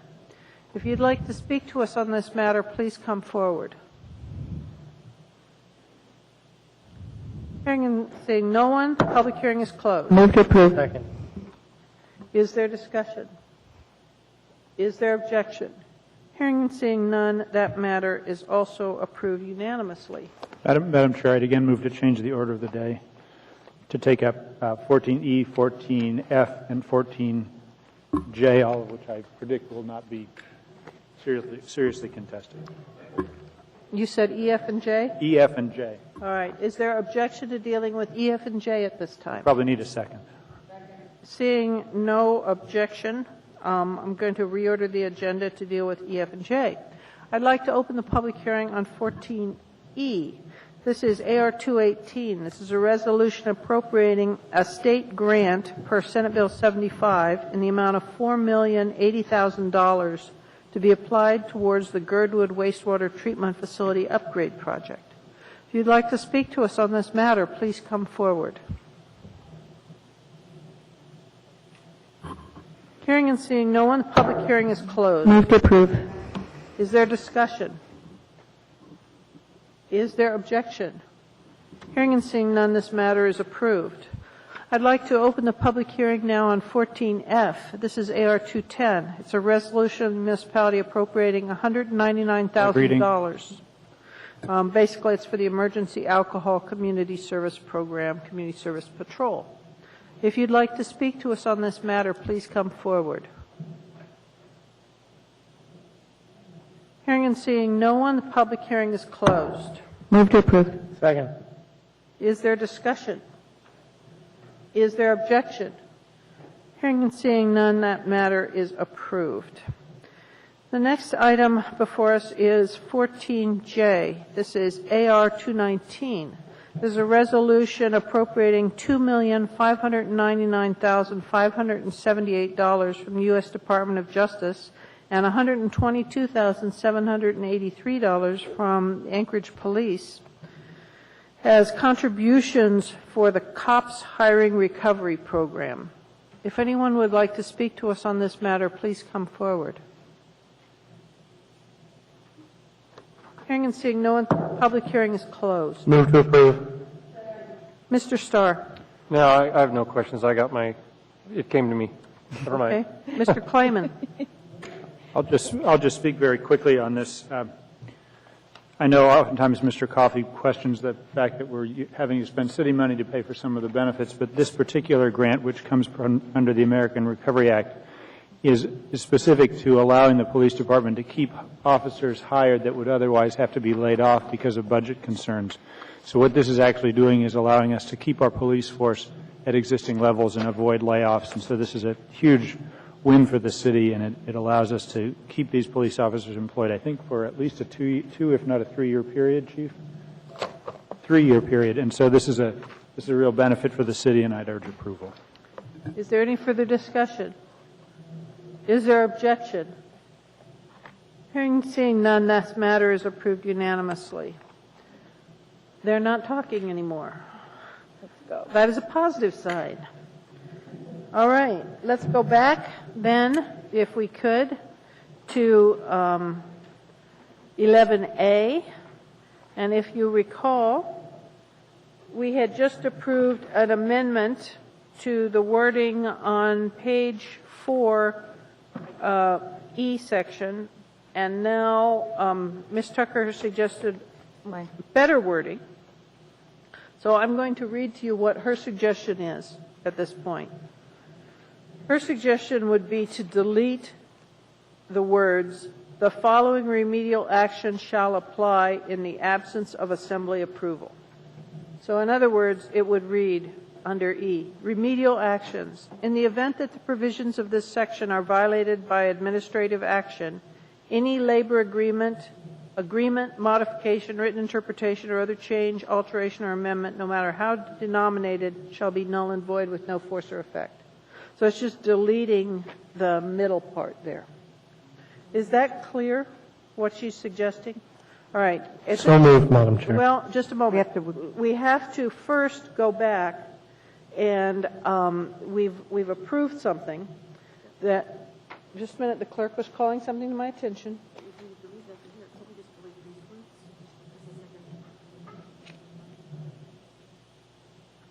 We need to. All right.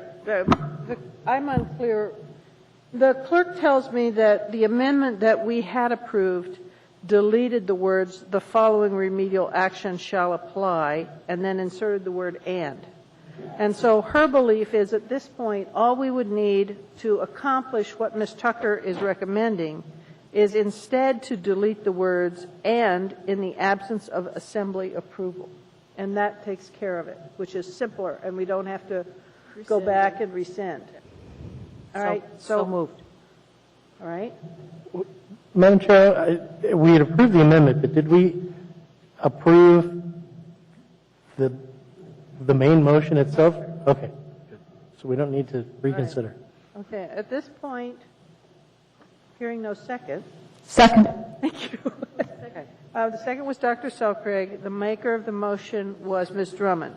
All right. Just to clarify to everybody, basically this amendment would be to delete the words "and" in the absence of assembly approval on line 9, page 4. All right? Is there any discussion? Is there any objection? Hearing and seeing none, that additional amendment is approved. Thank you, Ms. Grinstein, for that help. Somehow I. All right. We are now at the main matter as amended. Is there any additional discussion?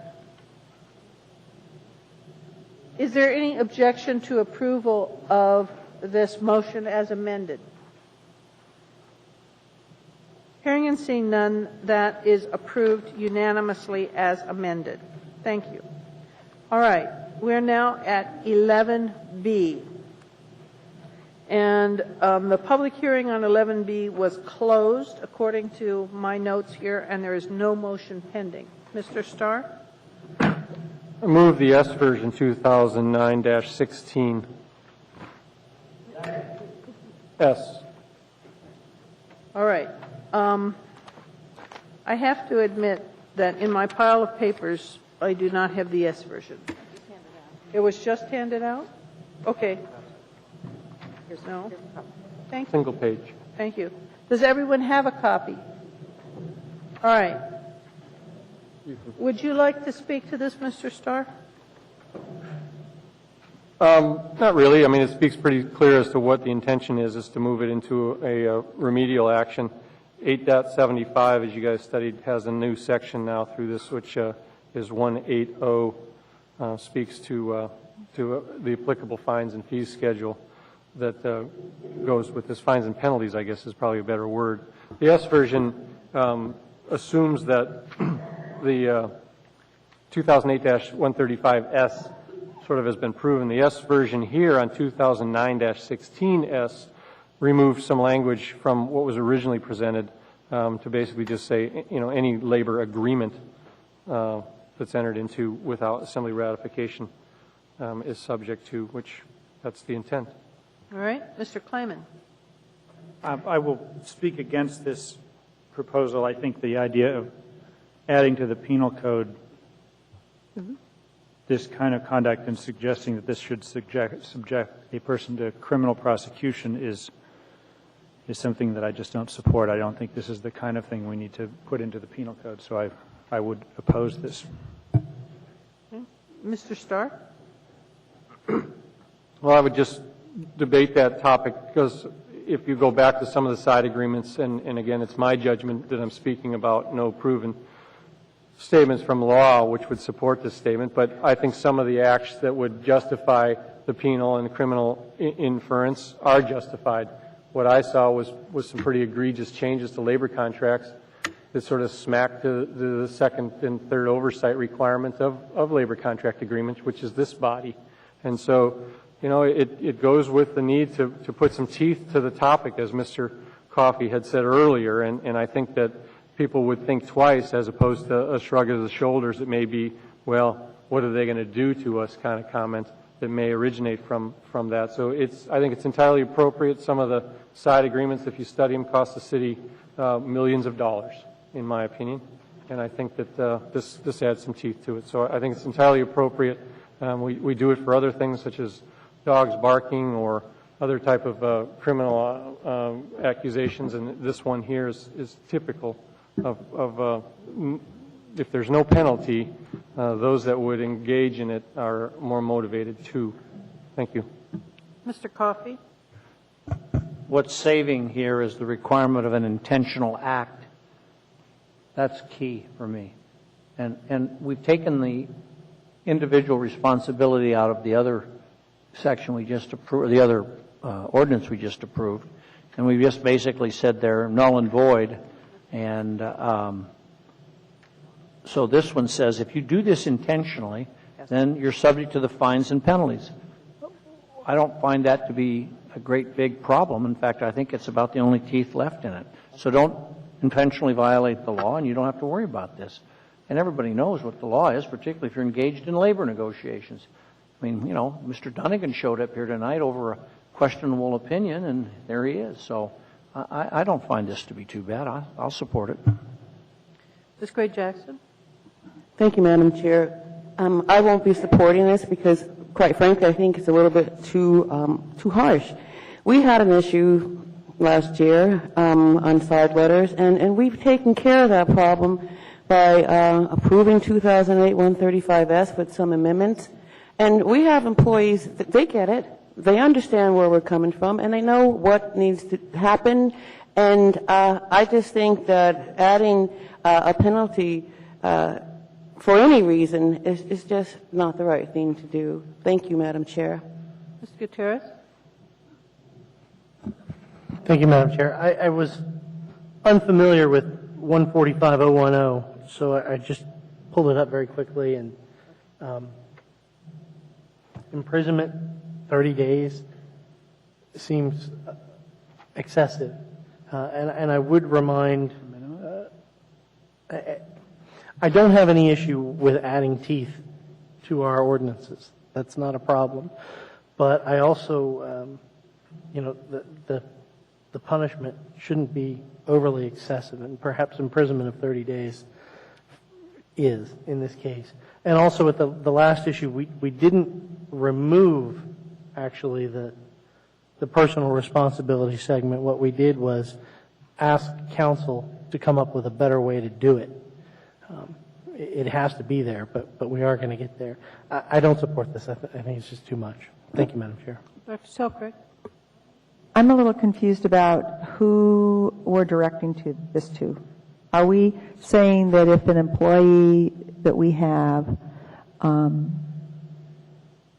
implements a labor agreement? I mean, in other words, and when we're referring to a labor agreement, are we talking about a side letter, or what are we talking about here?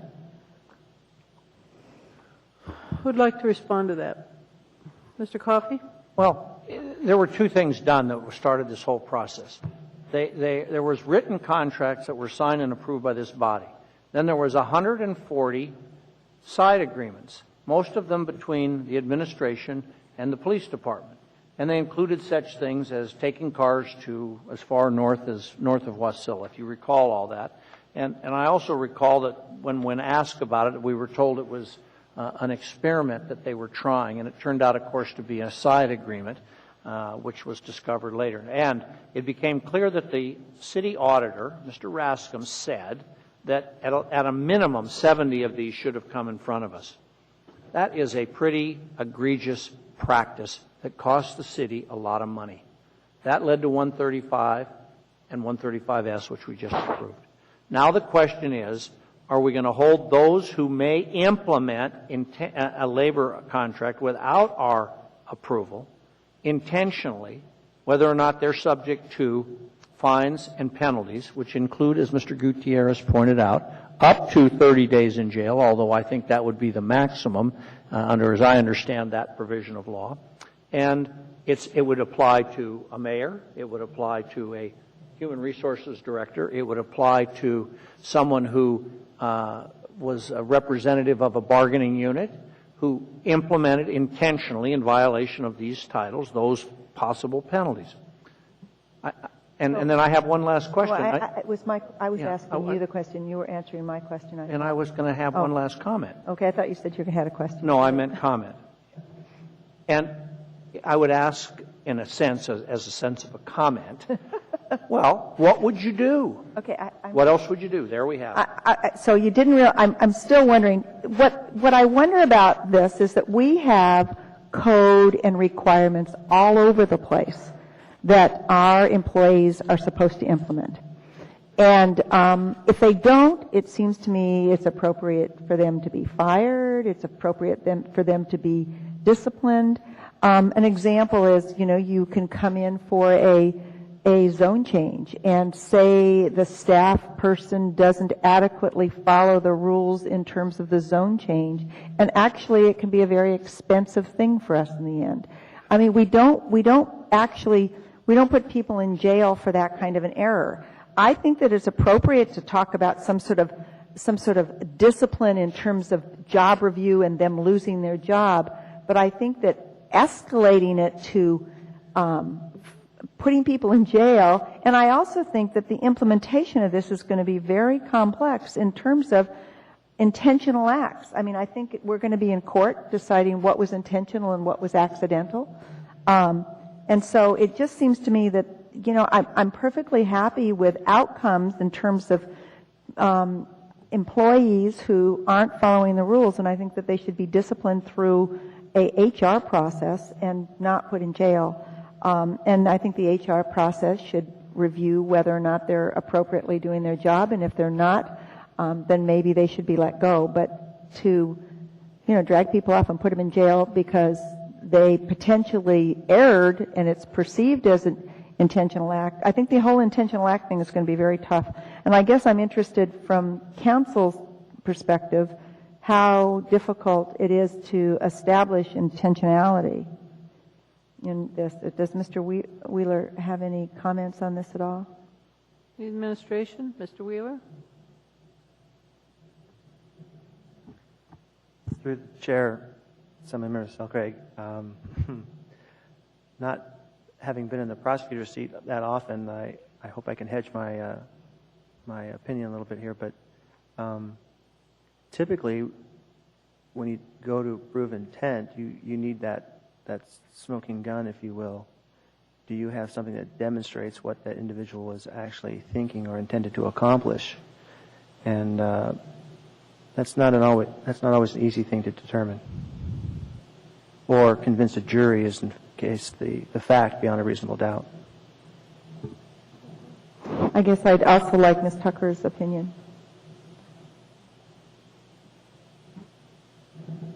Tucker?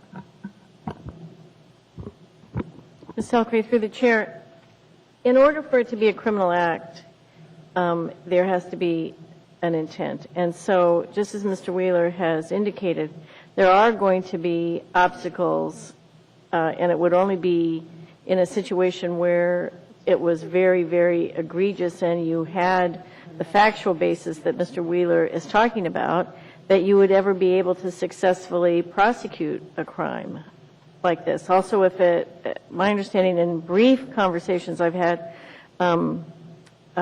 just this evening with Mr. Wheeler, that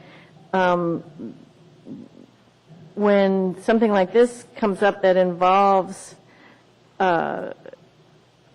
municipal officials, then it's not something that's easily passed off to the state for prosecution. So we would actually go to court? Is that what would is required? In prosecution, you would always have to go to court. When you have a criminal act, a person is, as Mr. Wheeler alluded to, is entitled to a trial by jury, and it's a criminal act as opposed to a civil penalty or a internal remedy. And the concept of having it here, as Mr. Coffey indicated, was to have some additional teeth. When Mr. Starr had brought up the general penalty provision of 1.45010, he was advised by me that the general penalty provision that's already in current code that says that every act prohibited by this code is unlawful, and that unless another criminal penalty is expressly provided in this code, that there are these penalties, that alone doesn't make every act that an employee does that doesn't conform to the law a criminal act. It's a general penalty provision that is already on our code. That we already have in place? That the general penalty is. But in order for an act to be, in order for that penalty to be applied, the Title VIII criminal code of the city needs to be modified to make it explicit so people are on notice that if you do an intentional act in violation of this section, just as it has here, on labor agreements, then that is going to subject you specifically to potential criminal penalties. And as Mr. Coffey said, and as Mr. Wheeler said, they're difficult to prove, so it's not that they would be able to be implemented on every unintentional act. So I guess what I'm wondering is why we would have a criminal act associated with this area of our expectations in terms of our public employees, and not criminal acts in case if a planner doesn't can we then say if we think that a planner intentionally doesn't address the case evaluation of a proposal that we should actually apply criminal acts there? I mean, why? What I'm trying to figure out here is what's the intent and why here and not generally? Do we want to just hold all of our employees feet to the fire? If we think you've intentionally erred, you're going to be up before us and we're going to be in court? I mean, it just seems to me this is an arbitrary application of this. And I mean, is there something specific about labor agreements that's any different than a whole variety of other actions that go on within the city and that our employees have the responsibility of carrying out our intent about? I guess it's just not clear to me why we would apply this here and not in a whole lot of other places. Thank you. Ms. Johnston? Actually, I was just going to bring up a technical thought here on Section 2. I don't know if the authors want to have this ordinance shall become effective and have a date in there. I'm assuming that will come to us. But you want to make a suggestion for when it's effective? Go ahead and make a motion.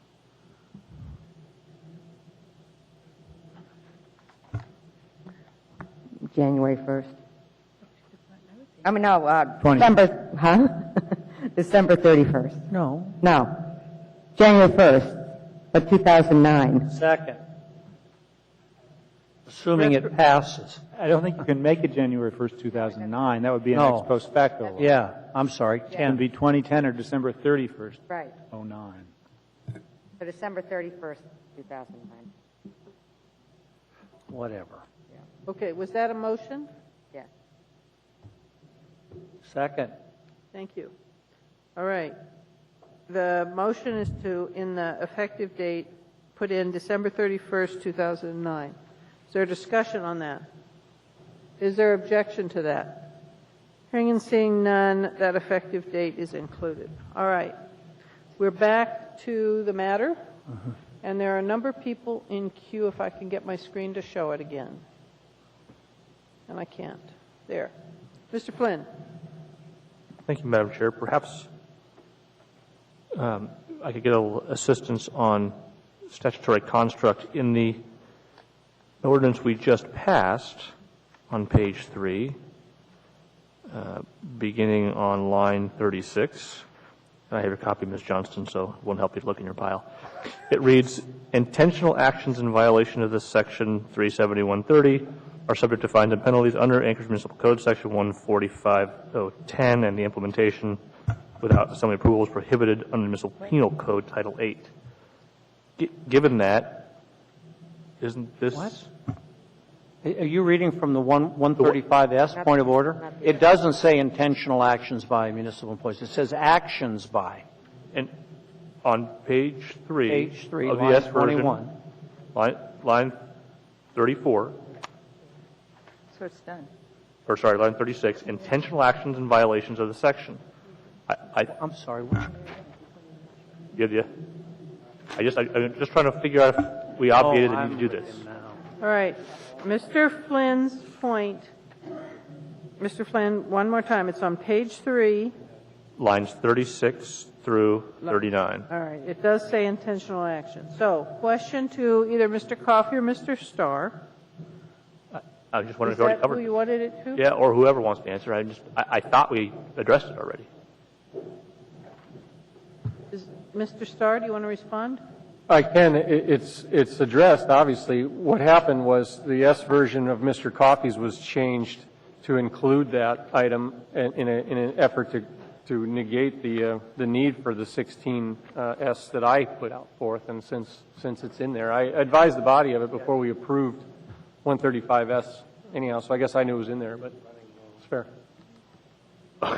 Yeah, you're right, Patrick. It's in there already. Okay. So it's already an approved item, so technically the S version can be withdrawn. Given that answer, Madam Chair, I guess I just moved to postpone this one indefinitely. All right. Is there objection to postponing indefinitely? 16S, which is the one before us. The motion is to postpone it indefinitely. Is there discussion? Is there objection? Mr. Coffey, you're throwing up your hands. Does that mean you have nothing to say? Madam Chair. Just a minute. Mr. Flynn, were you done? I'm done. All right. Mr. Klayman, you're next. Did that get... Just a minute. Did the postponement indefinitely get I approved? apologize. I was so eager to recognize you, Mr. Klayman, that I jumped the gun. All right. There is a motion to postpone indefinitely. Madam I did Chair. not see any objection to that. Assembly Council is trying to get your attention. Okay. Before I rule on anything then, let's hear from council. Thank you, Madam Chair.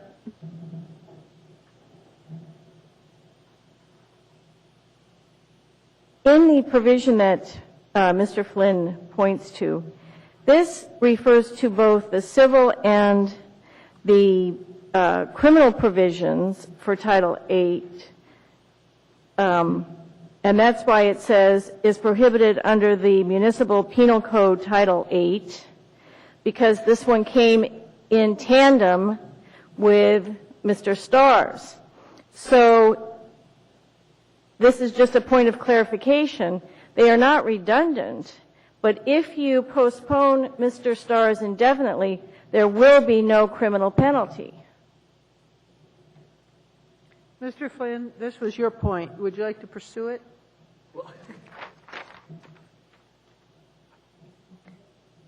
I don't pretend to be an expert on statutory construct, but I have a hard time understanding that interpretation. I'll leave it at that. It's clear. Mr. Coffey, would you like to weigh in? Here's what happened, and I'm sorry, it's been so long since I had this written, I had forgotten what you pointed out. If you read the title on 135S, it references Chapter 3.7. It makes no reference to an amendment to the Penal Code in Chapter 8. It cross-references it, as Ms. Tucker said, as a point of clarification. In the absence of 16S, we have not amended the Penal Code. That's the point she's making.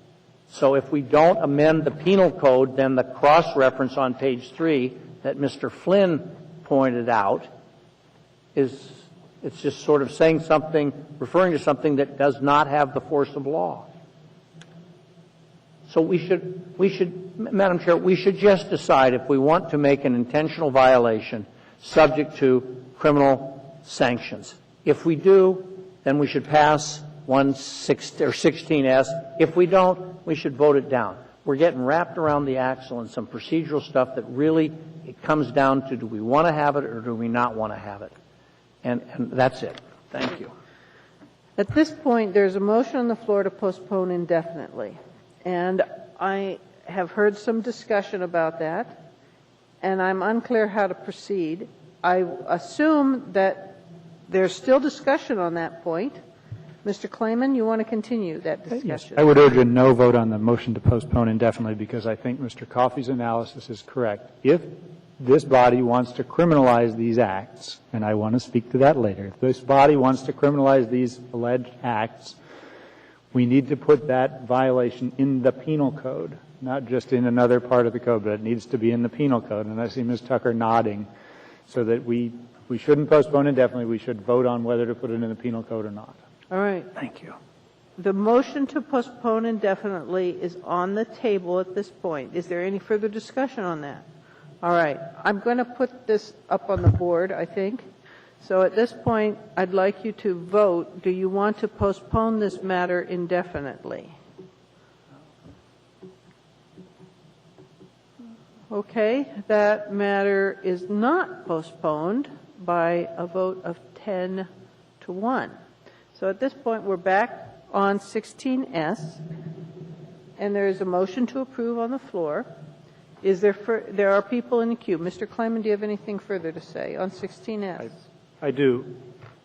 I think there's two, well, one is that the municipal prosecutor's office is exceptionally well equipped, and I would actually recommend to Mr. Wheeler that one of the things you should do soon is go and prosecute a criminal case with the aid of one of the prosecutors in your office. But they're well equipped to prosecute DWIs, domestic violence assaults, misdemeanor assaults, and a number of what are, in the grand scheme of things, kind of the less serious criminal acts in the state laws, because we can't prosecute the more serious crimes of felonies. And we're pretty well equipped to do things like investigate DWIs and domestic violence. We are really not equipped to be investigating this kind of an allegation. This kind of an allegation, too, I think the people that would be most likely subject to such an investigation are not clerks in employment relations. The people that are most likely to be subject to this kind of investigation are likely to be executives, possibly the mayor. It's likely to run to the higher levels of city government, and that kind of investigation is going to be expensive. It's an investigation that we as a city are not today well equipped and historically have never been actively engaged in doing those kinds of investigations. So I think it's going down a road that we are not prepared for as a budget matter, and I think we're not prepared for as a matter of how our city government has operated for a long time. I think Dr. Selcraig is 100% correct. There are lots of remedies available to the executive if somebody implements a labor contract that shouldn't have been implemented. And the shortest one is, please come into my office. Thank you very much. You're fired. And and then the executive is in a position to correct whatever action was done improperly. The prosecutions on intentional acts are incredibly expensive. This is the kind of situation in which you'd be looking at all kinds of defenses like the mayor told me to do it. And I don't think it advances good government. I think that the kind of statute that we just passed speaks very effectively to how do we address labor contracts. And until we actually can show that there is a history of inability to follow the very code changes that we just made, I think we have to have tremendous confidence in both the mayor and his attorney and his labor department to actually follow the laws we just passed. And I'm not willing to start on the assumption that this mayor or any other mayor is going to intentionally fail to follow the law. So I will not be supporting this, and in part I'm not supporting this because I have tremendous confidence in this mayor, in his legal staff, in his labor relations staff to follow the law we just passed, and I don't think we need these kind of teeth and the kind of threat of criminal prosecution to enforce this statute. So I will urge a no vote. Mr. Starr. Well, this was in front of the body in February, and it was when the side agreements were clear and crystal and things that made sense. And when you studied those, you saw, in my opinion, again, egregious acts between individuals that were significantly below department head status that in some cases came together and said, with labor, let's do this. And to me, that was in deceit of those above them. There was some cases when you referred to the side agreements to department heads that it was in their department, they were surprised. So when they saw an egregious act of a labor change or a labor agreement, some of them cost the city millions of dollars and were done by levels and sub-levels. That's knowingly done and knowingly intended. The meat is that those that are impacted by that or that should have done the right thing and didn't, they will know that they have a criminal answer to. Right now, there's a shrug of the shoulders, and you leave it to interpretation of a department head if he finds out. I think it's a deterrent. Some of the labor agreements that are part of that side agreement, you would be well to revisit because they smack against intentional deception of those, and it's time to put some teeth to the topic so it never happens again. Thank you. Mr. Coffey. Thank you. I'm going to go back to the cops going to Willow, cop cars going to Willow. We asked then City Manager Mr. LeBlanc about that when we found out about it because people were calling in and saying, what are APD cars doing 50 miles north of the city? And he told us, which it was an experiment that they were just trying to do. Never once did he say to us there was a side agreement that changed the labor contract. I could make a case for an intentional act right there. He knew what he was doing and he lied to us about it. So there we go. Now, that's the kind of thing that I'm trying to fix here. I don't care if somebody makes a mistake, somebody screws up, somebody does something inadvertent. It's an intentional act. But, I think now we've been down the road about as far as we need to go, and I hope that we are ready to vote on whether or not we're going to put this in or not put it in. I'm done. Thanks. Dr. Selkrig? I believe there should be an outcome for not following the law or being dishonest in the workplace. I think that's true. And I think if you steal money, I think that when you embezzle, I think people go to jail. But it seems to me that there's a level of appropriate action, and it seems to me the thing to do in Mr. LeBlanc's place was to fire him. That's the thing to do, is to hold people responsible to following our laws, and when they don't follow our rules and regulations, they should be let go. And, when these things occurred, we didn't have the safeguards that we've just built into this process. We have built in a whole set of requirements that didn't exist before. What worries me about this is that I think it potentially creates an expensive, complicated, unenforceable rule or regulation or response that's in the end not going to be very appropriate for this situation. I think the most appropriate situation would be letting that person go. And I think that jobs are valuable, and I think people will be reluctant to make that kind of mistake if they realize that their job is on the line. There's no one else in the queue. I'm going to put the vote on the board. So if you want to approve 16S, please vote accordingly.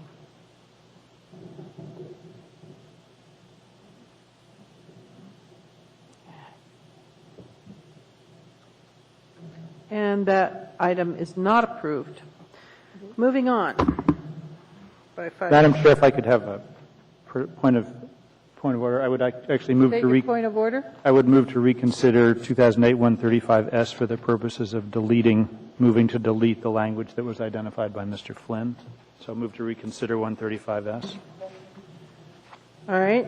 Move to reconsider is before us. Is there any further discussion on the move to reconsider? Ms. Tucker, you wanted to weigh in on that?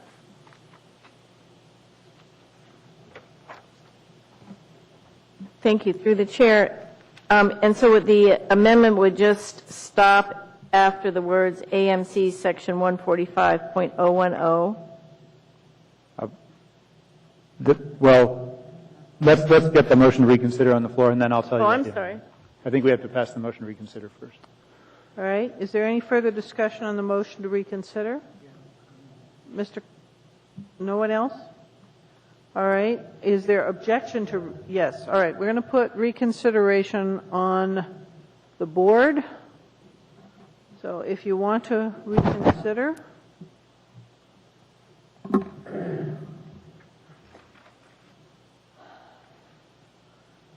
Has everyone voted? Okay, reconsideration failed. So we're, at this point, moving on down the agenda. All right, the next item before us is item 14A. This is Ordinance 109. This is an ordinance amending Code 12.25020 and 12.25040 regarding tax increase limitation pursuant to Prop 9 amendments to the Charter. And it also implements inclusion of payments in lieu of taxes by any municipal utility department, agency, public corporation of authority, the maximum attainable tax revenue amount phased over a 3-year period. If anybody would like to speak to this, please come forward.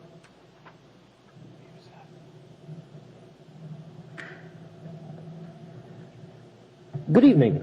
My name is Bob Mayer.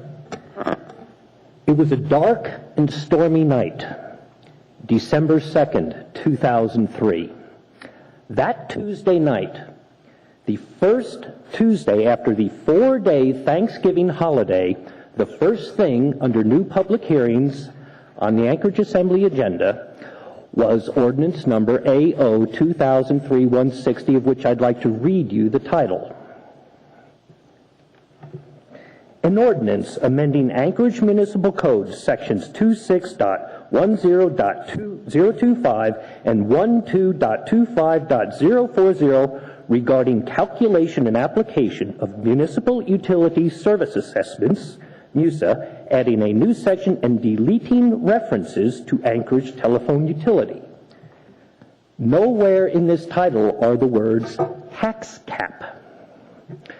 I think it'd be good just to look back and just see what happened since this ordinance passed. The Port of Anchorage saw a dramatic increase in their MISA rates.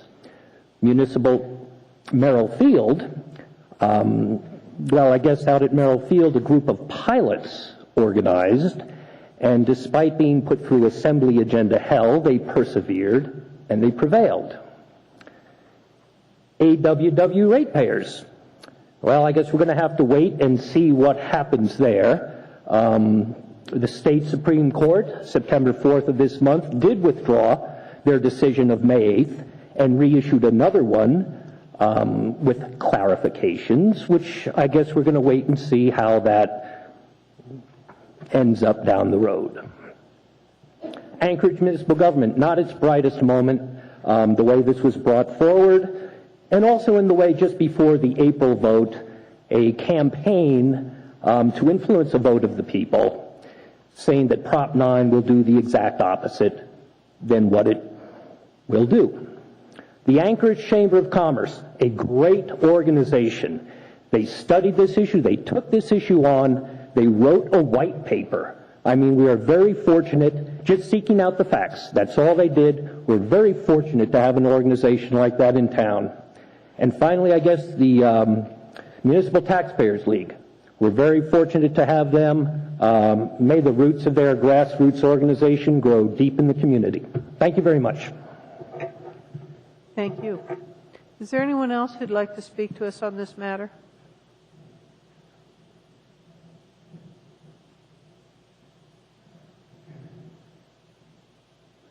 Rob Timmons from the Municipal Taxpayers League. I'd like to say hi to all of you. And the proposal before us here is from the voice of the people. The effort expended to bring this about was quite tremendous, but we feel it was worth it. And we'd just like to encourage you to vote this up. And we think that it worked well for over 20 years, and it will work again well for us again.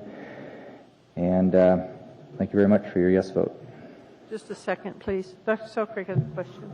I just want to clarify, do you feel like what we're doing tonight is in spirit with what the public voted to do? I do. Okay, thank you. Thank you very much. Is there anyone else who'd like to speak?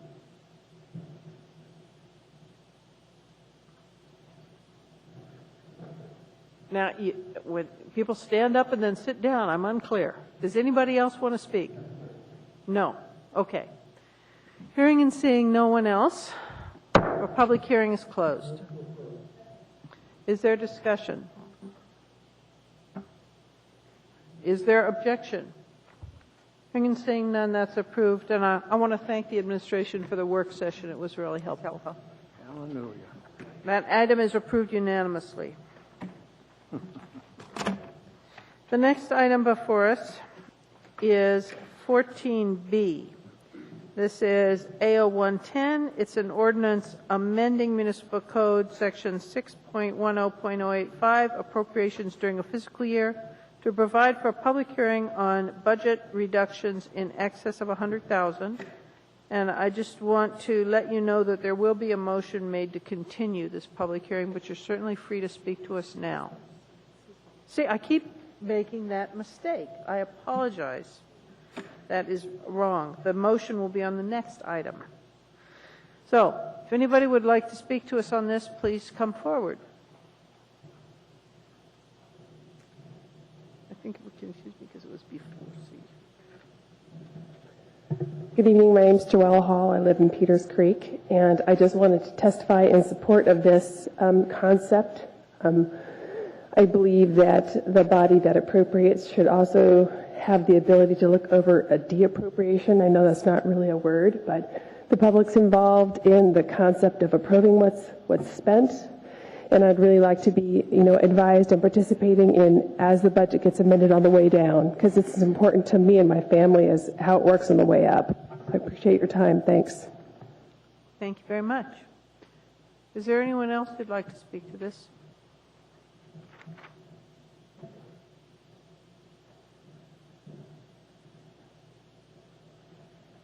Thank you, Madam Chair, Assembly members. My name is Vince Beltrami, South Anchorage citizen, taxpayer. And I would just also like to speak in favor of this ordinance. I think there's been a lot of discussion going on tonight, a lot of things that we hear about what's happened in the budgetary process, and trying to rein in on how to make sure we have a grip on that.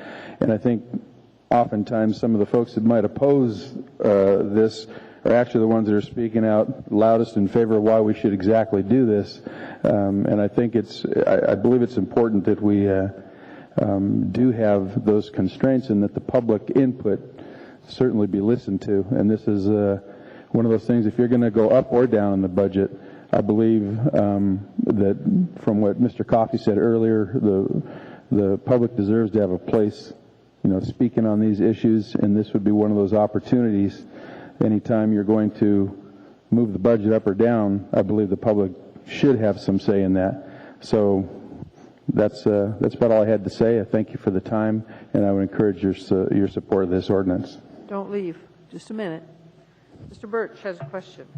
Are you aware that there's no prohibition on any assembly member introducing a budget reduction ordinance? In other words, if an assembly member chooses to take the initiative to balance a budget by, reducing a budget appropriation or a budget item by, 100,000 or 200,000 or a million, that can be done and initiated by any one assembly member at any time.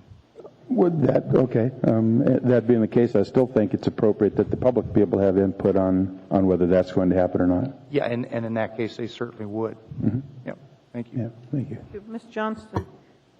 I understand your wants and needs as far as the public process.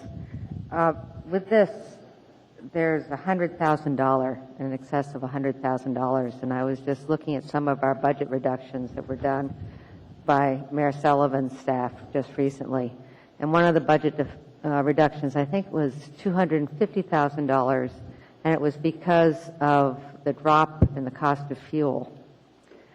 And so I think we might be wrapping ourselves around the axle if we take something as low as $100,000. I know that the Assembly Member Clayman has brought up maybe a percentage of the budget. And we also have already in code where we're noticed if there's a drop in revenue. And we all along with both Acting Mayor Clayman and with Mayor Sullivan have been noticed and have been informed of budget reductions. So I'm not quite sure, and it's all had to be done timely, which is the other aspect and the other problem. And what are your comments? In terms of should there be a percentage, is that what you're asking me? Right now, this has $100,000, and I could list a number of other circumstances where the budget reduction has not been, even though a lot of our budget is labor, a lot of it hasn't been from labor, and I just wondered if you're comfortable with something. I shouldn't say $100,000 is small, but it really, it is in relation to our budget. The amount, I don't think $100,000 is inappropriate to have public input on. I support it, as I've said, I support the amount that's written in this ordinance, and I believe anytime if you're going to, that I think it would be a mistake to limit public input on any of this. So if we, in the case like our fuel, and the price of fuel, remember, went way up and came down, and now it's sneaking back up again. But it actually has given us a budget reduction of $250,000. Would you want us to have that in a public hearing? I don't see what would be the problem to doing that. If you're going to, ordinarily, if it's pretty cut and dried what that reduction is going to be, then it shouldn't face much opposition from the public, but I don't think there's any problem in opening that up to allow the public to make a comment on that. Even though items like this, there'd be a number of items that are like that would be happening on a regular basis, you would want that. Certainly. Okay. Ms. Gray Jackson. Thank you, Madam Chair. Vince is your name? Thank you very much for coming out this evening. But did you know that the Anchorage Municipal Code already requires that the Assembly hold a public hearing and expenditures up or down over $100,000? Did you know that? Well, I read that in the whereases here. It's already in code, and there are folks that don't agree with me, in particular the municipal attorney, and I respect that. I respect anybody who doesn't agree with me, but I feel strongly that it's already in code. And just for your information, the only reason why I brought this amendment forward was to make it clearer for those who don't agree with me. Thank you. Well, thank you. And again, that's the thing that made me stand up to speak on it. That's my interpretation. Is it looks like it's in the code. So I guess I'm no lawyer, but if there's interpretations that are different, that's not. I don't have the expertise to make that judgment. Thank you very much. Thank you. Anyone else would like to speak to us?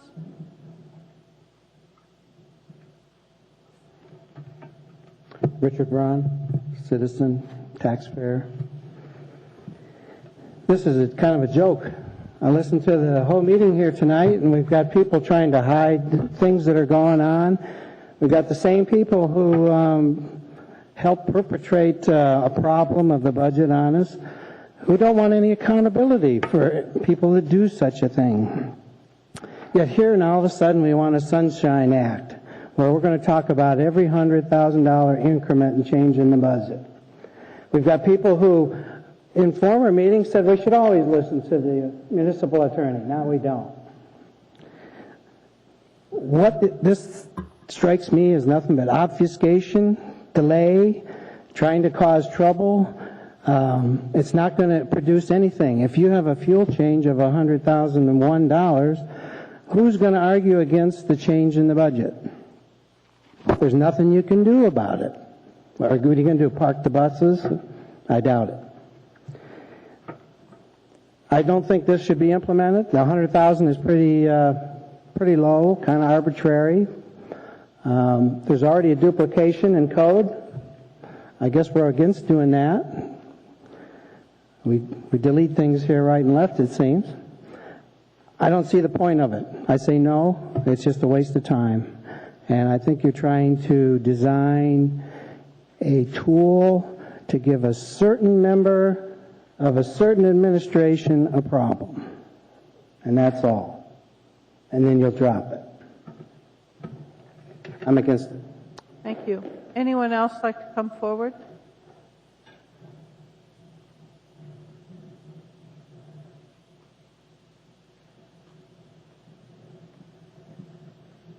Hello, my name is Jared Hamlin, Anchorage. I would just like the Assembly here to approve this. I support it, and I think it's a great idea. Okay. Thank you very much. Anyone else like to come forward?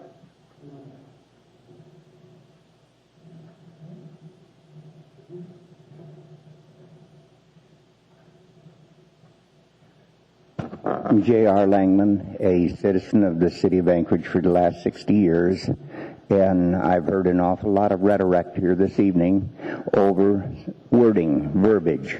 I've heard an awful lot of that. That amendment up there, if it's as simple as it is written there, where it says simply $100,000 in any category, then stops an awful lot of rhetoric.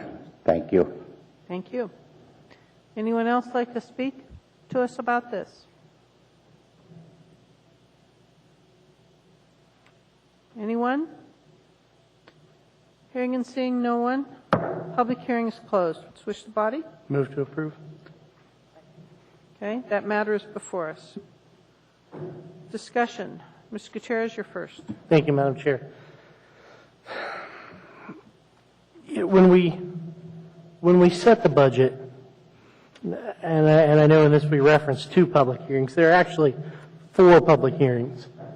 When we go through the budget process in the fall, there are 2 that are conducted by the Budget Advisory Commission. Typically, 1 or 2 people show up, but they're there.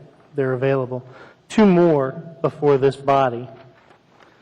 Anytime we increase appropriations for one reason or another, fuel prices go up, et cetera, there's a public hearing. Budgeting is about setting priorities. What do we want to do with the resources that are available? That should always be a matter for public input. The questions we're faced with now aren't whether to cut or not. That's not the question. I mean, we all know that. We're all very well aware of that. We got to cut and cut and cut and probably cut some more and some more after that. I think we all know that. The question isn't whether or not to cut. The question is cut here or cut there. What are the public's priorities? And that, in the long and short of it, is the intent of this document. The public should have a chance to weigh in and say, we know you got to cut, you don't have a choice, but cut here, not there. For that reason, I'm a very strong supporter of this. I think the public has a right to weigh in whichever direction the budget's going. If it's going up, they get to weigh in. If it's going down, they should get to weigh in, simply because it is a matter of the community's priorities. Thank you, Madam Chair. Thank you. Mr. Starr. I appreciate checks and balances in government, and I'm all for ones and changes to our governmental charters and code language that adheres and strengthens the checks and balances. But I think right now our checks and balances between the executive and legislative branch work.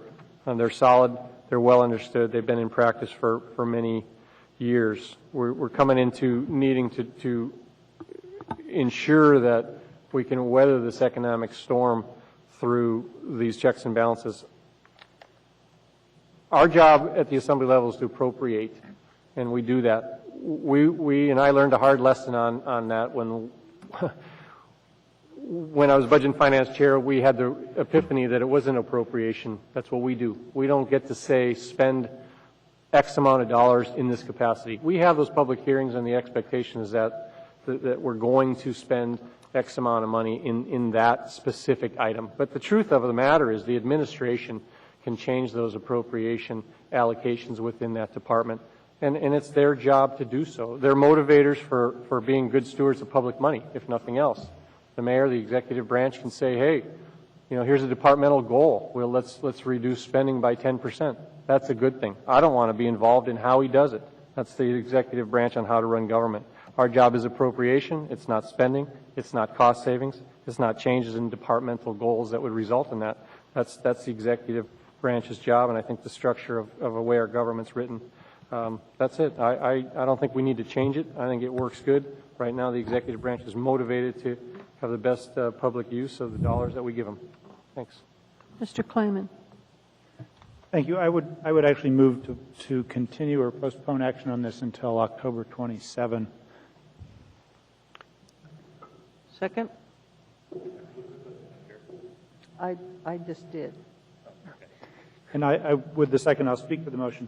I think that Ms. Gray-Jackson's proposal addresses many of the same issues as the item that I introduced earlier tonight that we've got a public hearing set on for October 27th. And what I would suggest is that both these matters be taken up at the same time so that we can deliberate on both of them at the same time. And I'd also ask that this be referred to the Budget Committee for review along with the item that I introduced tonight.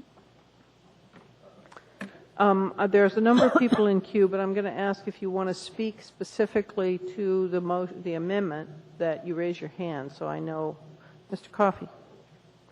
Madam Chair, I'm not going to support this now. We can't hear you, sir. Sorry. I'm not going to support this now or support it later, so I'm going to be opposed to the motion to continue. And the reason I'm not going to support it now or later is it says if we do 0.022% of our budget, that's 0.022% of our budget, we've got to have a public hearing. The concept of doing it when it's significant does not offend me. The concept of doing it every time there is a hiccup in a $440 million budget, to me, smacks of a waste of everybody's time. We're just making work for 0.022%. So I'm against both the motion and against the ordinance itself. Thank you. All right. At this point, the motion is to continue this. So is there anyone else who'd like to speak to that? I'm going to put this on the board. So if you would like to continue it to that date, please vote. So or not.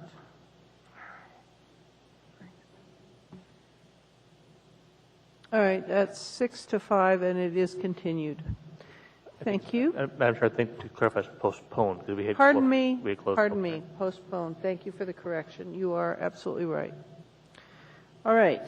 We are now down to 14C.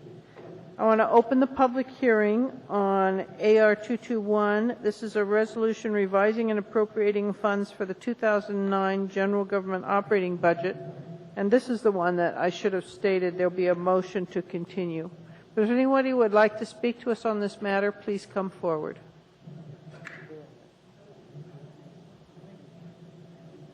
Is there anyone who'd like to speak to us? Okay. Hearing and seeing no one. Ms. Johnston, you already told me you wanted to make a motion, but Right. Ms. Gray-Jackson is in queue. So I'm going to recognize Ms. Gray-Jackson first and then Ms. Johnston. Thank you, Madam Chair. The only reason why I wanted to be recognized is because early in the evening I introduced an S version that included the administration's current budget cuts, and I just wanted us to address that and make the public aware of the fact that there are copies of that out there. Yes. Thank you, Madam Chair. And thank you. There are copies of the yes version, and that is the version that Ms. Gray Jackson intends to pursue. But at this point, Ms. Johnston, you want to make a motion? Yes, I would like to move to continue the public hearing on this item until October 27th to be discussed with the rest of our budget hearings. All right. Is there discussion on the motion to continue? Is there objection on the motion to continue? Hearing and seeing none, that matter is continued. The last item on our agenda here, folks, is 14D A0111. This is an ordinance repealing and reenacting Code 7.25 regarding the disposition of disposable property. If anyone would like to speak to us on this matter, please come forward.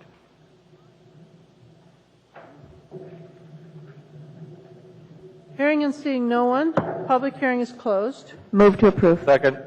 Is there discussion? Is there opposition? Hearing and seeing none, that matter is approved unanimously. All right, we got through our agenda. Is there anyone in the audience who'd like to speak to us on other matters? All right, that took care of the audience. So there's a move to a motion. So moved. All right, hearing and seeing no objection, we're adjourned.